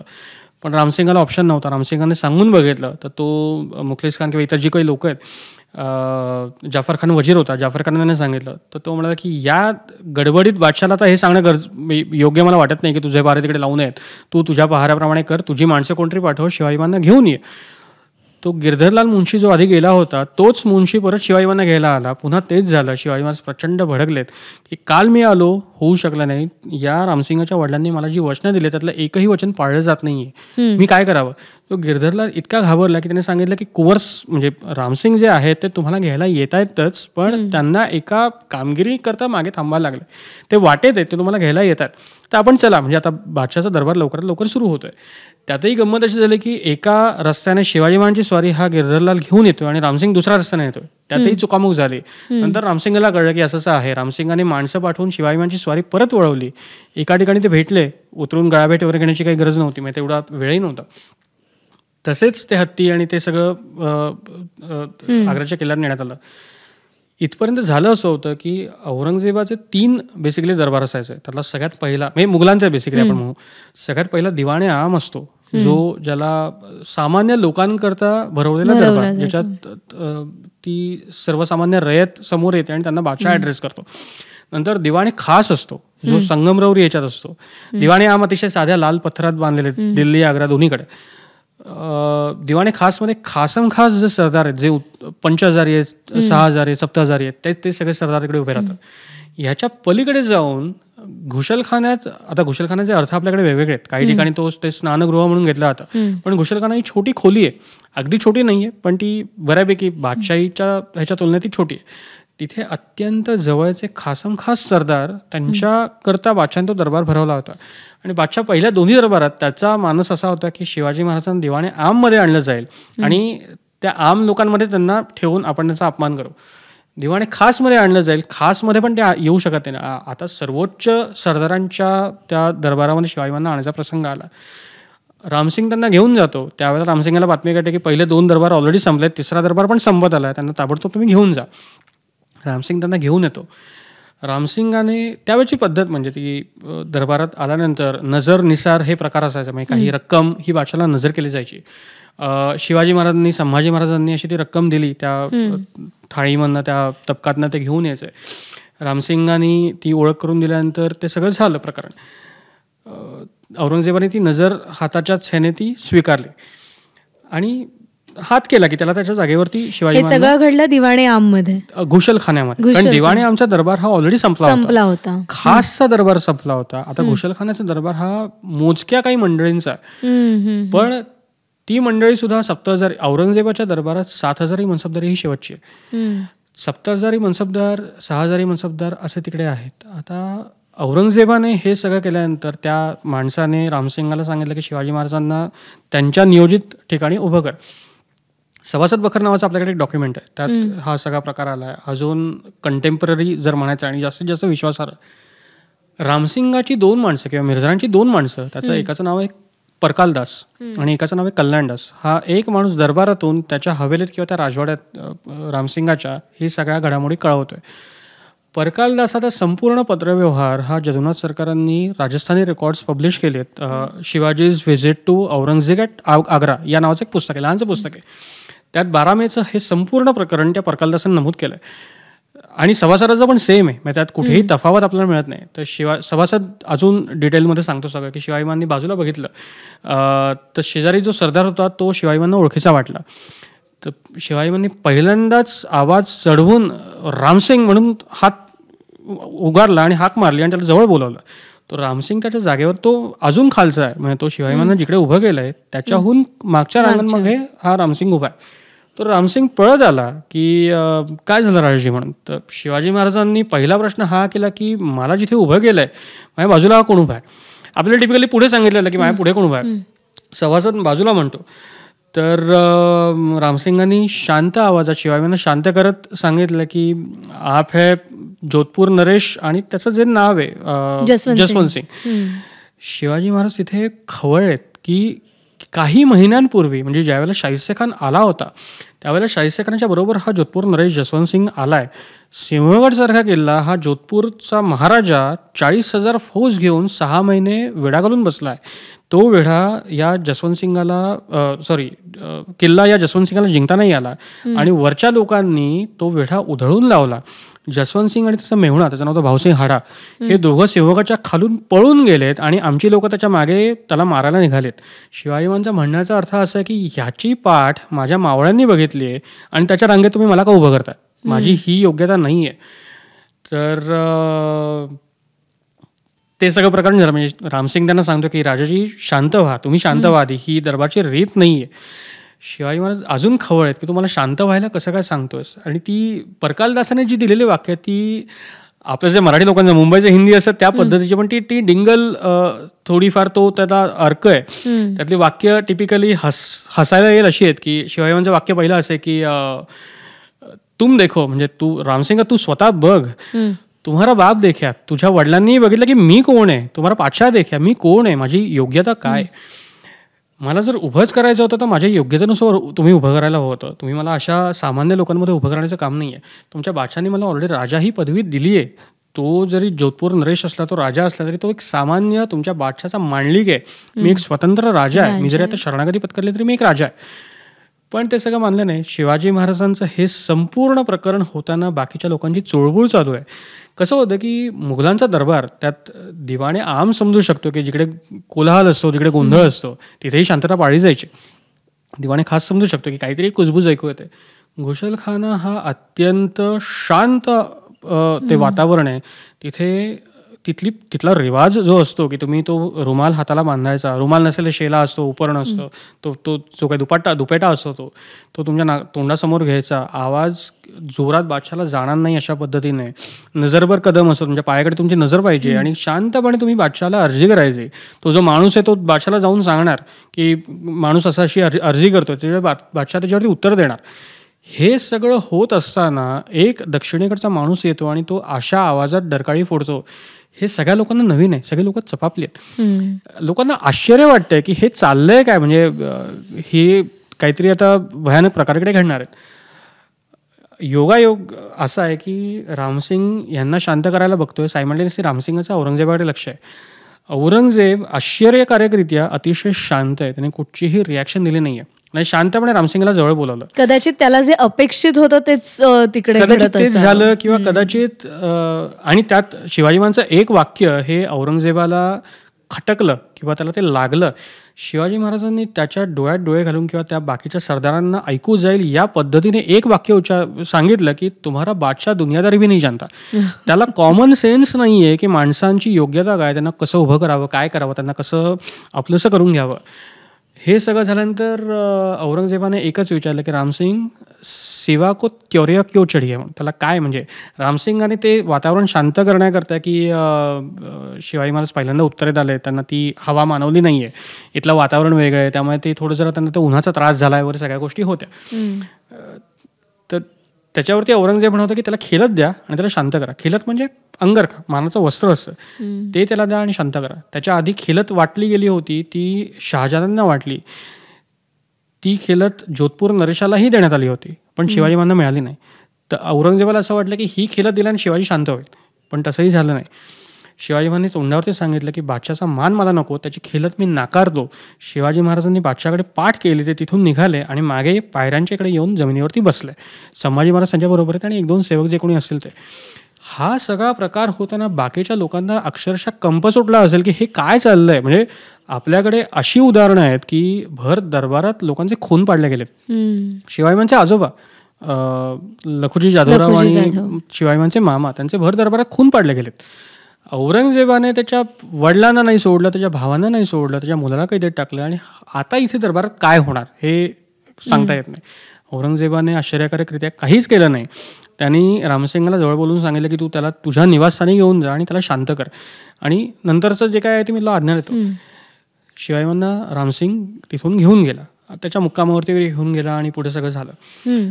आता मागे गोष्टी अशा झाल्यात की 3 माणसं जी औरंगजेबाच्या महालात गेली किंवा त्याची वेळ घेऊन गेली.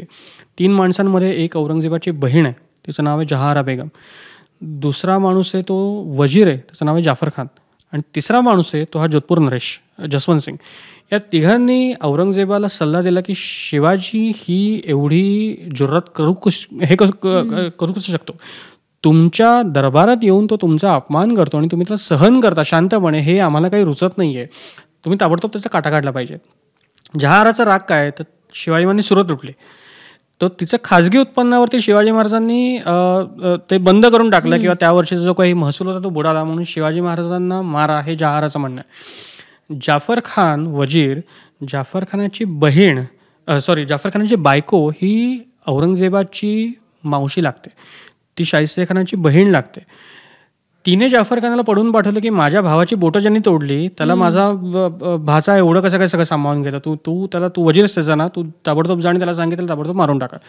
आणि जसवंत सिंग ऑब्व्हियसली की दरबारात मला हा अपमानित करतो, त्याला ताबडतोब मारून टाका. औरंगजेब काहीच बोलला नाही, औरंगजेब शांत राहिला. पण त्याच्या डोक्यात ते विचारचक्र सुरू आहे. ही गोष्ट 12 मेच्या नंतरच्या पुढच्या 2-3 दिवसातल्या या गोष्टी आहेत. 12 मे ते मी उडी मारतो थेट, कारण तो मधला प्रसंग खूप मोठा आहे. काय झालं, शिवाजी महाराजांनी वेगवेगळ्या प्रकारे बादशाला अर्जी केली की मला दक्षिणेत जाऊ द्या, माझ्याकडनं दरबारात जे वर्तन झालं ते इतकं खास नव्हतं किंवा ते क्षमा करण्याजोगं नाही आहे हे मला माहिती आहे, तरीही एक अपवाद म्हणून तुम्ही त्याला घ्या आणि मला तुम्ही दक्षिणेत जाण्याची परवानगी द्या. आणि त्यावेळेला कसं होतं की त्यावेळेला कोणी कुठेही जाऊ शकत नव्हतं. तुम्ही आग्र्यामध्ये कुठेही फिरू शकता, पण तुम्ही आग्र्याच्या बाहेर जाता त्यावेळेला आग्र्याचे जे गेट्स असतात, प्रवेशद्वार असतात, तिथे तुम्हाला ते परवाने दाखवावे लागतात, ती दस्तकं असतात.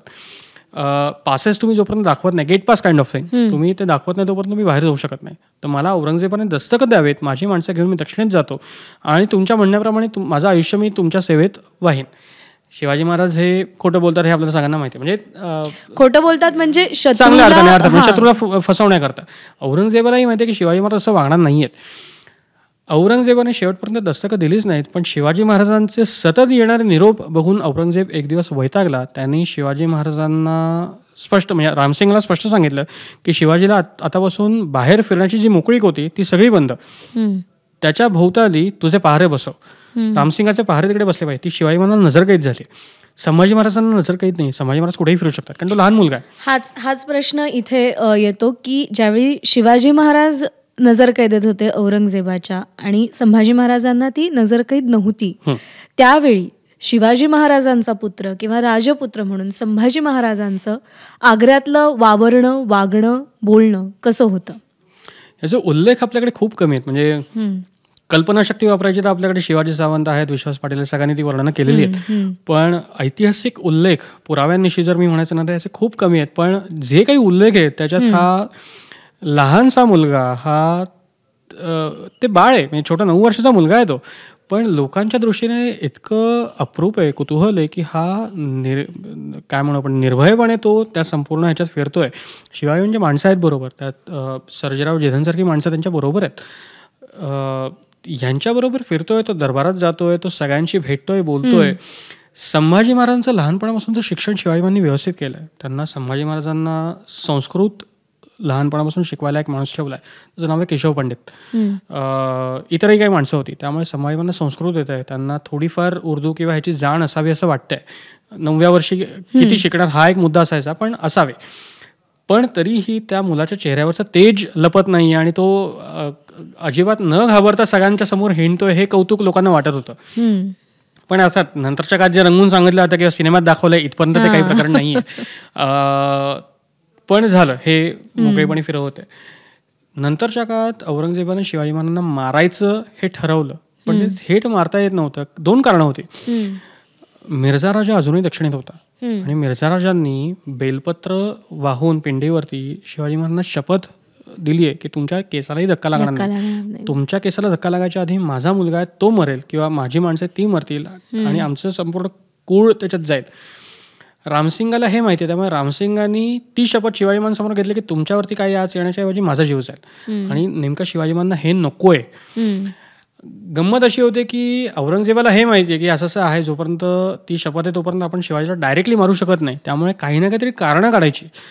पहिलं कारण शिवाजीबांनी विचारलं मला दक्षिणेत जाऊ द्या, त्यावेळेला नंतर औरंगजेबाने सांगितलं की तुला मी सोडतो, पण आता महत्त्वाची एक मोहीम आपल्याला काढायची आहे आणि ती मोहीम आहे कंदाहारची मोहीम आहे. कंदाहारच्या फ्रंटवरती तुला जायचं आहे. अफगाणिस्तानची बॉर्डर ही त्यावेळेला अत्यंत धुमसती आहे. अफगाणिस्तानचा त्यावेळेचा बादशाह, त्याचं नाव होतं शहाबाज, हा शहाबाज दुसरा, तो आणि औरंगजेब यांचं परस्पर इतकं प्रचंड वैर होतं की दोघं एकमेकांच्या समोर आले असतं तर एकमेकांचे गळे दाबून मारलं असतं. या लेवलचं ते सगळं राजकारण आहे. त्या फ्रंटवरतीच जा, कंदाहारचा किल्ला जिंकून घ्यायला तू मला मदत कर, तू शूर आहेस मला माहिती आहे, तर तू ते नक्की करू शकतोस. आणि शिवाजीबांना हायचं वाटलं सुरुवातीला आणि रामसिंगालाही हायचं वाटलं की आग्र्यातनं आपल्याला बाहेर पडायला मिळत आहे. पण रामसिंग तिथून निघाला, ती बातमी शिवाजीबांना द्यायच्या आधीच एक माणूस रामसिंगाच्या जवळ आला आणि त्याला सांगितलं की कुंवरजी त्या मोहिमेचं नेतृत्व मला करायला सांगितलं.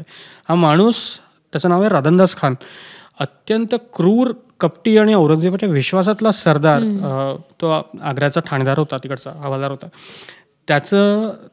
त्याच्या हातात शिवाजी महाराज जाणार म्हणजे इनडायरेक्टली रामसिंगाला हे कळलं की त्या मोहिमेचं निमित्त काढून शिवाजी महाराजांचा काटा काढला जाणार. शिवाजी महाराज म्हणाले की मला तिकडे मोहिमेवरती नका पाठवू, मला शिवाजी महाराज दुसरी एक शक्कल लढवते की आता मला कशातच इच्छा नाही, कसली इच्छा नाही आहे, मला विरक्ती आली आहे, मला वैरागी व्हायचं आहे, तर मला दक्षिणेत जाऊ द्यावं. औरंगजेबाने त्याच्यावरती चाल अशी खेळली की तुम्हाला विरक्ती आली आहे, मला उलट ऐकून आनंद झाला, तुम्ही माझ्या अलाहाबादच्या किल्ल्यात जा, तिथला माझा किल्लेदार तुमची अत्यंत उत्तम बडदास्त ठेवेल. आणि अलाहाबाद तुमचा तसंही हिंदूंचं तीर्थक्षेत्र आहे. अलाहाबादचा किल्लेदार, प्रयागचा किल्लेदार त्यावेळेचा, त्याची ख्याती अशी होती की एकदा प्रयागच्या किल्ल्यात कोणी गेलं की तिथनं बाहेर यायचं नाही, तिथे आतमध्ये जे काही होईल ते होणार. शिवाजी महाराज ते कळलं, शिवाजीने तोही विचार सोडून दिला. असं होता होता अनेक साम दाम दंडभेद हे जे चाणक्याच्या अर्थशास्त्रातली जी एक पद्धत आहे, लोकांना तुम्ही सामोपचाराने सांगा, नाही ऐकलं तुम्ही त्यांना पैसे द्या. दाम हा प्रकार त्यातलाच आहे, तुम्ही त्यांना पैसे देऊन आपली कामं करून घ्या. दंड द्या त्यांना, कोणत्याही प्रकारे त्यांना काहीतरी एक शिक्षा देऊन किंवा काहीतरी करून करा, किंवा भेदनीती वापरा. शिवाजी महाराजांनी सगळे प्रकार वापरले. सामोपचार हा औरंगजेब कधीही मान्य करणार नव्हता. दाम हा प्रकार शिवाजी महाराजांनी वापरला. तो शिवाजी महाराजांकडे पैसे संपलेत, महाराजांनी दक्षिणेतनं मिर्झाराजांना पत्र पाठवून एक, म्हणजे रामसिंगाने केलं ते काम बेसिकली, काही एक रक्कम मला उसने द्या. ती 66,000 रुपयांची रक्कम रामसिंगांनी उसने दिली. त्याची हुंडी म्हणजे त्याचा एक डिमांड ड्राफ्ट हा शिवाजीबांनी दक्षिणेत पाठवला आणि ते पैसे जिजाऊसाहेबांनी मिर्झाराजाकडे पोहोचते केले. ते 66,000 वेगवेगळ्या लोकांना वाटण्यात गेले, त्यांना आपल्याकडे वळवून घेण्यात गेले. हा राजकारणाचा भाग आहे, म्हणजे त्यात वाईट वाटण्यासारखं काही नाही. दंड करण्याचा तिथे कोणालाही प्रसंगच नव्हता, कारण शिवाजी महाराजांकडे म्हणजे 300 लोक आहेत, त्यात स्वतःवरती नजर काय देते, तुम्ही समोरच्याला काय दंड करणार. भेदनीती शिवाजी महाराजांनी बऱ्यापैकी वापरली असण्याची शक्यता आहे, जे पहाऱ्यावरची लोक आहेत किंवा बाकीची जी लोक आहेत. कारण शिवाजी महाराज आग्र्याच्या कैदेतून कसे निसटले याचे ठोस पुरावे आपल्याकडे नाही आहेत. त्यातल्या ज्या 2-3 थिअरी आहेत, त्यातल्या 2 महत्त्वाच्या थिअरी आहेत. एक थिअरी आहे की ते पेटारात बसून निघाले आणि एक थिअरी ते वेषांतर करून निघाले. पेटाऱ्याच्या थिअरीला जास्त मान्यता आहे. सेतू माधवरावांचा तर्क असा आहे की ते वेषांतर करून निघाले, आणि ते वेषांतर करून निघाले लोकांना का कळलं नाही, तर भेदनीती शिवाजी महाराजांकडे वापरली. ते पहाऱ्यावरची जी लोक आहेत त्यांना काही बाई देऊन त्यांना कोणाला नमाज पाडायला जायचं असतं, कोणाला काही नैसर्गिक विधी करता जायचं असतं, जेवायला जायचं असतं, त्या अवधीत शिवाजी महाराज निसटले असं सेतू माधवरावांचं म्हणणं आहे. पण या सगळ्या गोष्टी होताना शिवाजी महाराजांचं लक्ष आहे की मला इथून निघायचं आहे. वजीर जाफर खानाशी शिवाजी महाराजांनी पहिल्यांदा भेट घेतली. जाफर खानाची बायको जी शाहिस्ते खानाची बहीण होती, तिने पहिल्यांदा जाफर खानाला पढवलं की तो शिवाजी तुझ्या भेटीला येतोय, तू सावध राहा, तू त्याच्यापासून 4 हात लांब राहा. माझ्या भावाचं त्याने जे काही केलं ते तू बघतोयस, अफजल खानाचं त्याने जे काही केलं ते तू बघतोयस, तो तुलाही मारेल. जाफर खान घाबरला होता. तेवढ्यात शिवाजी महाराज झाले. शिवाजी महाराजांनी प्रत्येक गोष्ट त्याला समजावण्याचा प्रयत्न केला.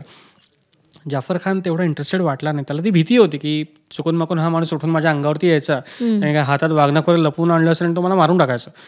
जाफर खान म्हणाला ठीक आहे, मी तुझी अर्जी बादशाहपर्यंत पोहोचवतो, तू या तुम्ही आता म्हणून. ते झालं. पण भेदनीती किंवा या सगळ्याचा वापर कसा उत्तम केला जातो. मी जी मगाशी 3 नावं घेतली, जहांआरा, जाफर खान आणि जसवंत सिंग, याच लोकांनी पुढे औरंगजेबाला जाऊन सांगितलं की शिवाजी महाराजांना मारू नका. आता गंमत काय होते की जी माणसं आधी औरंगजेबाला सांगतात की शिवाजींना मारा, तीच माणसं म्हणतात मारू नका. हा 180 अंशातला फरक कसा पडतो त्याची थोडी बॅकग्राऊंड तुम्हाला बघायला लागते की शिवाजींनी प्रत्येकाची काय त्याच्यात जे काही काय म्हणतो ना आपण त्याचे वीक पॉइंट्स आहेत ते हेरलेत. जहांआराची सूरत शिवाजींनी लुटली तरीही तिचा वीक पॉइंट हा आहे की जहांआराचा कधीच औरंगजेब हा लाडका भाऊ नाहीये. जहांआराचा लाडका भाऊ हा दारा आहे आणि जहांआराचं तिच्या वडिलांवरती तितकंच प्रेम होतं. औरंगजेबाने माझ्या लाडक्या भावाला आणि वडिलांना ज्या पद्धतीने हाल करून मारलंय, आता मला ऑप्शन नाही येतो बादशाह म्हणून त्याच्याबरोबर मी आहे, पण उद्या जर शिवाजी महाराज जिंकले तर मला या औरंगजेबाचा बदला घेता येईल. हे तिच्या मनात कुठे, हे मी सगळं सांगतो याला पुरावे नाही आहेत, हे तुम्हाला बिटवीन द लाईन्स वाचावं लागतं. पण ती माणसं पलटली आहेत त्याचं कारण तुम्हाला शोधावं लागतं. ते पैशामुळे पलटले नाही आहेत. जहांआरा इतकी श्रीमंत आहे की शिवाजी महाराजांचे 66,000 सगळे दिले असते तरी ती पलटली नसती. पण तिच्या डोक्यात काहीतरी वेगळं चालू आहे. जाफर खान ते सगळं जे प्रकरण आहे, जाफर खानाला शिवाजींनी काही पैसे दिलेत किंवा सगळ्यांनाच दिलेत मग त्या ह्याच्यात, कदाचित त्याने तो एक हे केला असेल. गंमत अशी आहे की जोधपूर नरेश हा का पलटला किंवा त्याने का हे केलं. राजपुतांमध्ये एक गोष्ट पहिल्यापासून आहे, म्हणजे राजपुतांची जी 3 प्रमुख संस्थान आहेत त्यात एक सगळ्यात प्रमुख महाराणा प्रतापाचं जे उदयपूर चित्तौडचं जे आहे, दुसरं आमेर किंवा अंबर ज्याला आपण म्हणायचो पूर्वी, आणि तिसरं जोधपूर. उदयपूर संस्थान हे मुघलांचं मांडलिक कधीच झालं नाही. आमेर आणि जोधपूर ही दोन्ही संस्थानं ही मुघलांची मांडलिक झाली. आणि हा जसवंत सिंग जो होता तो मुघल घराण्याशी खूप जवळीक त्याची होती. शहाजहानची आई ही राजपूत होती आणि शहाजहानच्या आईचा संबंध लांब कुठेतरी या जोधपूरच्या राजघराण्याशी होता, म्हणजे त्या राजघराण्यातलीच ती होती. या जसवंत सिंगाला कुठेतरी वाटलं असेल की शिवाजी आत्ता माझा शत्रू आहे, तरी पुढे मागे जर शिवाजी स्वतंत्र झाला तर आपल्याला आपल्या राजपुतांना सुद्धा असा स्वतंत्र करता येईल आणि त्यावेळेला मराठ्यांची मदत आपल्याला घेता येईल, जे नंतरच्या काळात राजपुतांनी केलंय. म्हणजे जसवंत जयसिंग जे शिवाजींच्या विरुद्ध चालून आला जो, त्याच्या वंशजांनी पुढे बाजीराव पेशव्याची मदत घेतली आणि त्याला सहाय्य केलंय. त्याच्यामुळे औरंगजेबाच्या कानाला हे 3 जण लागले, ते सगळं प्रकरण झालं. पण औरंगजेबाला शेवटी त्याने डोक्यात ठरवलं होतं की शिवाजी मला मारायचंच आहे. आणि एक दिवस ठरला की विठ्ठलदासाची जी हवेली होती, जी नवीन बांधली जात होती, त्या हवेलीचा मुहूर्त किंवा तिथे राहायला जाण्याची जी काही एक तो जो हे असतो, तिथे शिवाजीला मारून किंवा तिथे त्याला पुरून ते सगळं करावं. शिवाजींना हे कळलं आणि तिथून आधीच बातम्या मिळाल्या, त्या कदाचित रामसिंगाने दिल्या असतील किंवा कोणी दिल्या असतील. त्याच्या आधी शिवाजी महाराजांनी रामसिंगाची जी जमानत होती ती रद्द करून घेतली, रामसिंगाचे पहारे हे बाजूला केले. शिवाजी महाराजांनी पिटारे असतील, वेषांतर असेल, पण तारीख 17 ऑगस्ट 1666 त्या दिवशी शिवाजी महाराज आग्र्यातून निसटले. नंतरच्या काळात एक दिवस गेला आणि त्याच्या आधी शिवाजी महाराजांनी तो सगळा बनाव केला होता की माझी तब्येत बिघडत चालली आहे, मला ते कोणीच नको आहे. 300 माणसं जी आली होती त्या प्रत्येकाला शिवाजी महाराजांनी दक्षिणेत पाठवा म्हणून औरंगजेबाला विनंती केली की बाबा तुला मला पाठवायचं नाहीये ना, तू माझ्या माणसांना तरी परत पाठव. हा डाव शिवाजी महाराजांचा इतका बेमालूम आहे की औरंगजेबाला त्यात काहीच गैर वाटलं नाही. उलट औरंगजेबाला असं वाटलं की शिवाजीची माणसं जात आहेत, फक्त 2च जण उरले तर आपल्याला त्यांना मारणं अजून सोपं होईल. 300 लोकांना परवाने मिळाले, 300 लोक निघाले. कवींद्र परमानंद गोविंद नेवासकर नावाचा एक माणूस आहे, ज्याने पुढे शिवभारत नावाचा ग्रंथ लिहिला, तो शिवाजी महाराजांच्या बरोबर आग्र्यात आहे. गंमत अशी आहे की परमानंदाला 5 हत्ती, शिवाजींच्या बरोबर 5 हत्ती आहेत, जाताना 5 हत्ती आहेत, परमानंद 6 हत्ती घेऊन आला, 1 हत्ती ॲडिशनल आग्र्यातनं उचलून आणले आपल्या माणसांनी. बाकीची माणसं सगळी निघाली. 300 माणसांपैकी 298 माणसं ही सुखरूप त्या सगळ्यातनं बाहेर पडलेत. शिवाजींच्या बरोबर जे काही 2-4 लोक होते ते राहिले आहेत. त्यात हिरोजी फर्जंद एक आहे. मदारी मेहतर नावाचं कोणतंही पात्र इतिहासात नाही, हे काल्पनिक पात्र आहे, असं कोणीही इतिहासात मिळत नाही. हे आत्ता म्हणजे गेल्या 25-30 वर्षातलं एक बनावट पत्र मिळालं जे भारतीय संशोधक मंडळात प्रसिद्ध झालं. कसं असतं की तुम्ही पत्र ज्या वेळेला एखादी बघता, एखादा माणूस असतो, मदारी जर तिकडे प्रत्यक्ष असता, म्हणजे मदारी मेहतर हे पात्र तिकडे असतं, तर त्या माणसाला शिवाजी महाराजांनी काही ना काहीतरी इनाम दिलं असतं. बरोबर. त्या इनामाचं, आणि पूर्वी कसं होतं, आजही तुम्हाला ते करावं लागतं. तुम्हाला एखादी जमीन असेल, त्याचं रिनोव्हेशन असतं.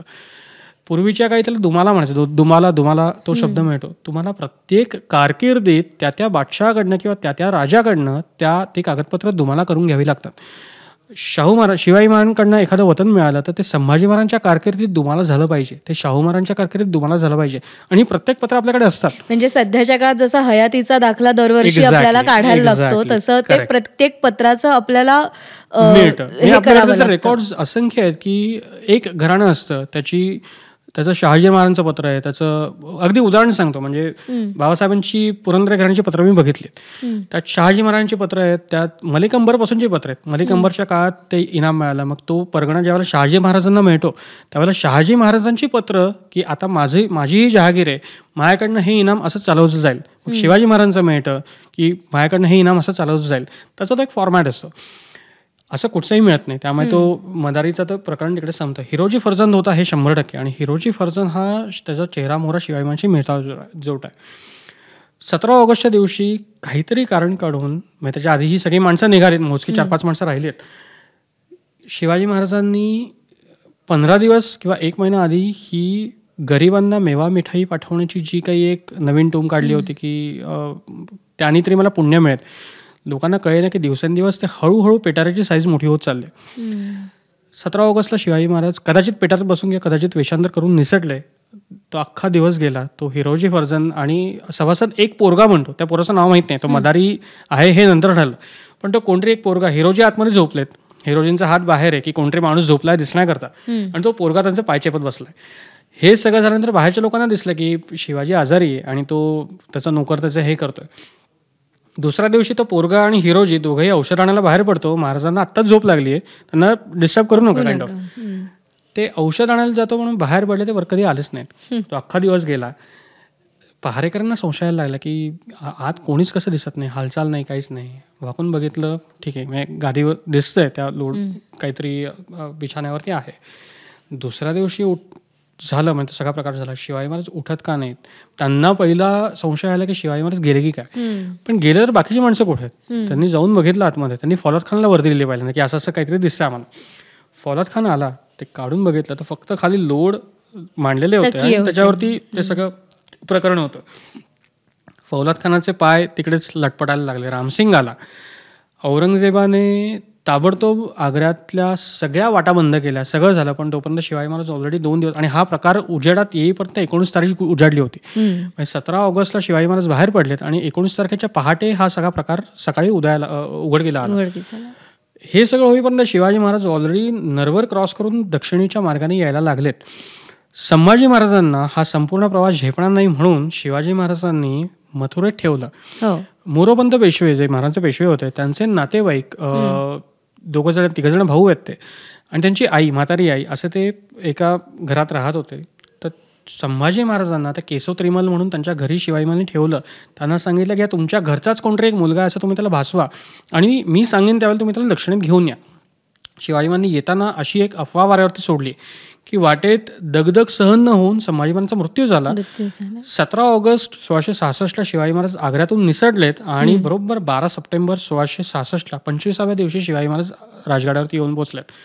मिरजारायांनी बातमी कळली आणि गडावरती शिवाजी महाराजांनी ताबडतोब त्या तोफांचे मारेवरे चालू केले. इथे एक प्रश्न असा पडतो की जसं तू मगाशी म्हणाला होतास की दक्षिणेतून उत्तरेत जायचं, तर मुघलांचा जो प्रवास होता तो साधारण 2.5-3 महिने कितीही. 25 दिवसात शिवाजी महाराज कसे आले दक्षिणेमध्ये? घोडी हा पहिला एक मुद्दा, आणि काहीतरी एक सिस्टीम असणार आहे की जी तुम्हाला कम्युनिकेट करते की मी या ठिकाणी या दिवशी पोहोचणार आहे, तिथे ताज्या दमाची घोडी मला तयार ठेवा. कसं होतं की घोडं पण एका लिमिटनंतर पुढे जाऊ शकत नाही. पूर्वीच्या काळी फौजांची दौड जी आपण म्हणतो, कागदपत्रात आपल्याला 20 कोस 22 कोस हे शेवट मिळतं. 1 कोस म्हणजे 2 मैल, म्हणजे 3.6 किलोमीटर म्हणजे 1 कोस. 20 कोस किंवा 22 कोस जर मी पकडले तरी 70 ते 75 किलोमीटर हे एका दिवसाचं अंतर असायचं. हे घोड्यावरनं. मुघलांच्या फौजा, मी बाबासाहेबांचं तर वर्णन टिपिकल असंच आहे की मुघल फौजा कशा येतात तर त्या नदीतनं त्या म्हशी डुंबत येतात संथपणे. तशा त्या मुघल फौजा आरामात येतात, त्यांना खूप वेळ जातो. आणि आश्चर्य आहे म्हणजे मिर्झाराचा जयसिंग हा दिल्लीवरनं निघालाय ही बातमी शिवाजी महाराजांना कळते. एवढं मोठं संकट आपल्यावरती चालून येत आहे तरी शिवाजी महाराज म्हणतात की ते मुघल फौज ते लवकर येणार नाहीत. शिवाजी महाराजांनी पूर्ण कोकणची मोहीम त्याच्यात आटपून घेतली आणि शिवाजी महाराज राजगडावरती आलेत आणि मग तो मिर्झाला तिकडे स्वराज्यात येऊन दाखल झाला. 25 दिवसात हे शिवाजी महाराजांनी साध्य केलं. अनेक बखरकारांनी, अनेक मुसलमान तवारीख नवीसांनी अशा गोष्टी लिहिल्यात की शिवाजी महाराज तिथून निघाले, ते वाटवाकडी करून वाराणसीला गेले, तिथून मग ते ओडिसावर त्या मार्गाने हैदराबादच्या मार्गाने ते महाराष्ट्रात परत आले. पण हे योग्य वाटत नाही, कारण जितक्या लवकर तुम्ही दक्षिणेकडे जाल तितक्या लवकर करणं गरजेचं होतं. शिवाजी महाराजांनी वेश बदलला. सगळ्यांनी साधू संन्याशाची ती वेशभूषा घेतली होती.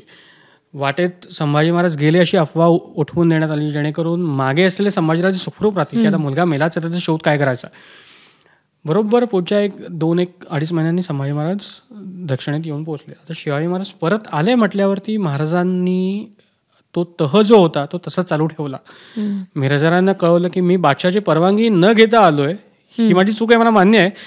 हे डिप्लोमॅटिकली थोडं बोलणं असतं सगळं, पण मला हा तह असा चालू ठेवायचा आहे. आणि औरंगजेबानी झाकली मूठ 1.25 लाखाची म्हणतो तसं, ठीक आहे मी तुझे गुन्हे माफ केले आणि तू आता पूर्वीप्रमाणे तो तह पाळ, असं पत्र वरनं पाठवून दिलं. गंमत अशी होती की त्याच्या आधी शिवाजी महाराजांची 2 माणसं ही आग्र्यात पकडली गेली. एक माणूस तोच आहे ज्याला पूर्वी शिवाजी महाराजांनी औरंगजेबाकडे वकील म्हणून पाठवलंय, त्याचं नाव आहे रघुनाथ बल्लाळ कोरडे, आणि दुसरा त्र्यंबक सुंदेव डबीर म्हणून. 6 महिने या लोकांचे भयंकर, 4 महिने ऑलमोस्ट अत्याचार केले गेले. त्यांना लटकवून त्यांच्या अंगावरचा मांस काढून जे संभाजी महाराजांचे हाल जे नंतर केलेत. पण या 2 वकिलांनी शेवटपर्यंत हो की चू नाही केले की शिवाजी महाराज कसे पळून गेलेत. फौलाद खानाने त्यांचे प्रचंड हाल केले की तुम्ही फक्त नाव घ्या, आणि नाव कोणाचं घ्या तर रामसिंगाचं नाव घ्या, की रामसिंगांनी पळून जायला मदत केली. पण ते सगळं प्रकरण झालं, शिवाजी महाराज आले. याचा परिणाम असा झाला की या सगळ्यामुळे औरंगजेब इतका खवळला की 66 नंतरचं त्याचं वर्तन जर आपण बघितलं तर ते खूप विचित्र आहे. म्हणजे जो तुझा जो पहिला प्रश्न होता की धार्मिक किनार त्याला दिसते का, तर 66 नंतर ही धार्मिक किनार इतकी त्याची बळावली की एक सत्ताधीश जो माझ्या धर्माचाही नाहीये, तो सत्ताधीश म्हणण्यापेक्षा तो एक जमीनदार आहे, तो माझ्या धर्माचा नाहीये, तो दिल्लीत येऊन माझ्या हातावरती तुरी देऊन, मिठाई देऊन, खरं सांगायचं तो निघून जातो. आणि त्याच्यावरती कडी म्हणजे हे जे मगाशी मी नाव म्हटलं, कंधारची जी बॉर्डर धुमसती होती त्यावेळेला, इराणचा शाह अब्बास सानी दुसरा त्यांनी औरंगजेबाची निर्भत्सना केली. औरंगजेबाचा तरबियत खान नावाचा एक माणूस, हा त्यांची ऑलरेडी बोलणी चालू होती की आता शांतता आपण प्रस्थापित करू. हा माणूस त्या शाह अब्बासकडे गेला, त्यांनी ते पत्र वगैरे दिलं की असं करू. तोपर्यंत शिवाजी महाराज इकडून निघालेत. शाह अब्बासचं औरंगजेबाला त्याच्याकरवीचं पत्र असं आहे किंवा त्याला उर्मट जबाब असा आहे की तू स्वतःला आलमगीर म्हणतोस, तू आलमगीर नाहीयेस, तू पिदरगीर आहेस, तू कसला आलमगीर म्हणे, तू जगाचा राजा वगैरे काही नाही, तू फक्त तुझ्या बापाला मारू शकतोस. आणि तुझा आलमगिरीचा जो शिक्का आहे त्याची लायकी एवढीच आहे की तू कुठच्याही फरमानावरती उमटवू नकोस. तो एखाद्या पनीर हा शब्द आहे तिकडे, तो एखाद्या पनीरच्या तुकड्यावरती उमटावावा आणि ते खाऊन टाकावं, एवढीच तुझ्या शिक्क्याची लायकी आहे. औरंगजेबाचा जो तिळपापट उडालाय की जगात माझी छितू झाली, माझ्या वडिलांना, भावांना, मुलांना कोणालाही मी सोडू शकत नाहीये, आणि हा एक माणूस येऊन माझ्या हातावरती तुरी देऊन निघून जातो. आता संपलं सगळं, आता माझी इज्जत मला परत. पण या सगळ्यात म्हणजे असं आहे की एकीकडे आपण हा औरंगजेब क्रूर, कपटी, संशयी, धूर्त असा सगळा आहे, दुसरीकडे त्याचंच वर्णन टोपी विणून, टोप्या शिवून उदरनिर्वाह करणारा, अत्यंत न्यायप्रिय, म्हणजे मगाशी तुम्ही आलमगिरीचा उल्लेख केलात, त्याच्यामध्ये सुद्धा तो न्यायप्रिय आहे, मुस्तैद खानांनी लिहिलंय असं. तो दरबारी इतिहास आहे. सी अल्टिमेटली आपल्याकडे इव्हन हे नॉर्थ इंडियन इतिहासकारही मान्य करतात.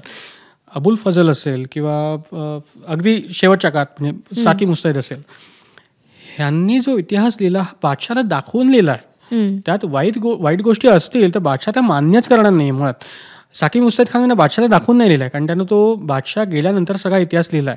पण शेवटी तो बादशाहचाच एक नाही. पण हे खरंय का की तो टोप्या विणायचा आणि त्यातून उदरनिर्वाह किंवा त्यातून येणारा पैसा तो स्वतःसाठी वापरायचा करायचा तो, पण त्यात जेवढं रंगवून सांगतात तेवढं नाही. उदरनिर्वाह वगैरे असं काही नाही. इमेज बिल्डिंग साठी होतं. इमेज बिल्डिंगसाठी होतं हे 100%. कारण कसं होतं की तुम्ही कुराण तो कुराण मानायचा किंवा तो त्याचा धर्म अत्यंत उत्तम पद्धतीने मानायचा. त्याने 4च लग्न केली, जितकी परवानगी असते तेवढीच त्याने लग्न केली. तो औरंगजेबाच्या चांगल्या गोष्टी आहेत. औरंगजेबाने दारूला स्पर्श कधी केला नाही. तो सुरुवातीला घेतलेत माहिती, त्याने त्याचं एका दासीवरती प्रेम होतं, तिच्या नादाने तो दारू वगैरे ते सगळी प्रकरणं झाली आहेत. पण त्याने दारू लांब ठेवली. त्याने ते जे काही कायदे आहेत ना ते सगळे पाळलेत.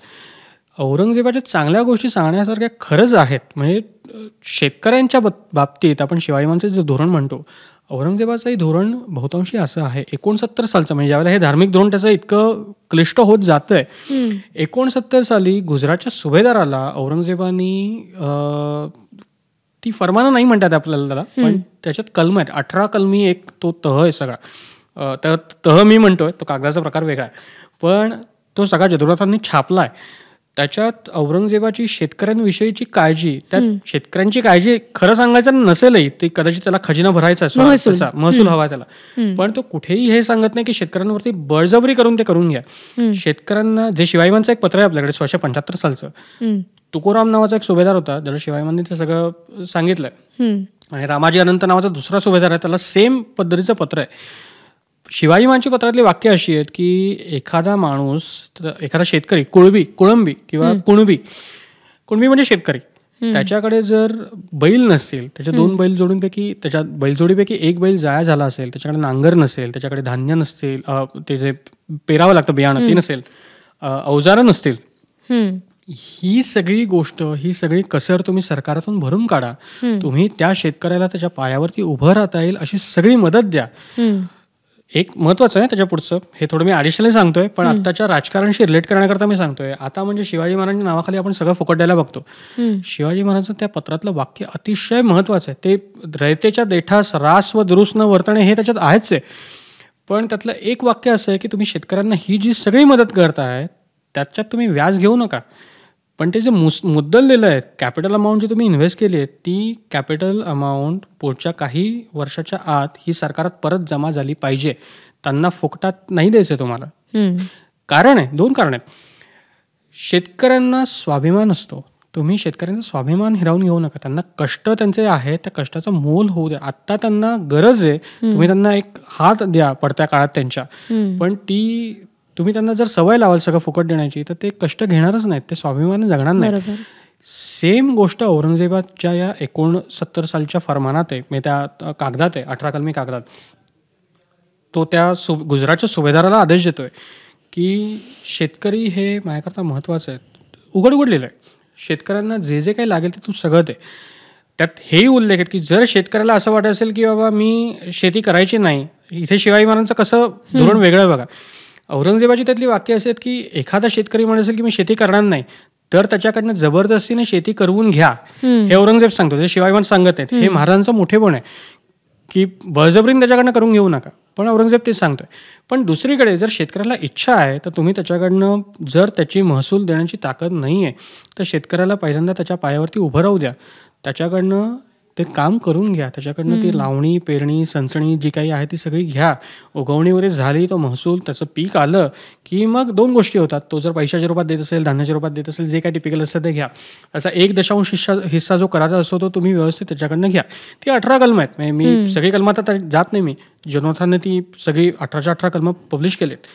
पण या चांगल्या गोष्टी आहेत औरंगजेबाच्या, ज्या तुम्ही सांगू शकता की एक राज्यकर्ता म्हणून त्याची पकड जी होती ती कशी होती. आणि ह्यातल्या बऱ्याच गोष्टी औरंगजेबाने दक्षिणेतनं उचलल्यात.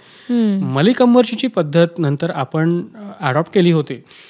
शाहू महाराजांचं पुढे एक पत्र आहे की दादोजी कोंडदेवांनी पुण्यात ही जी काही व्यवस्था लावली सगळी, शाहू महाराजांचं स्वतःचं पत्र पेशवा दप्तरात आहे की मागे दादोजी कोंडदेव एक लहानसाच कारकून झाला, पण त्याने दिलेले इन्साफ हे औरंगजेब पातशाहसही मान्य झालंय.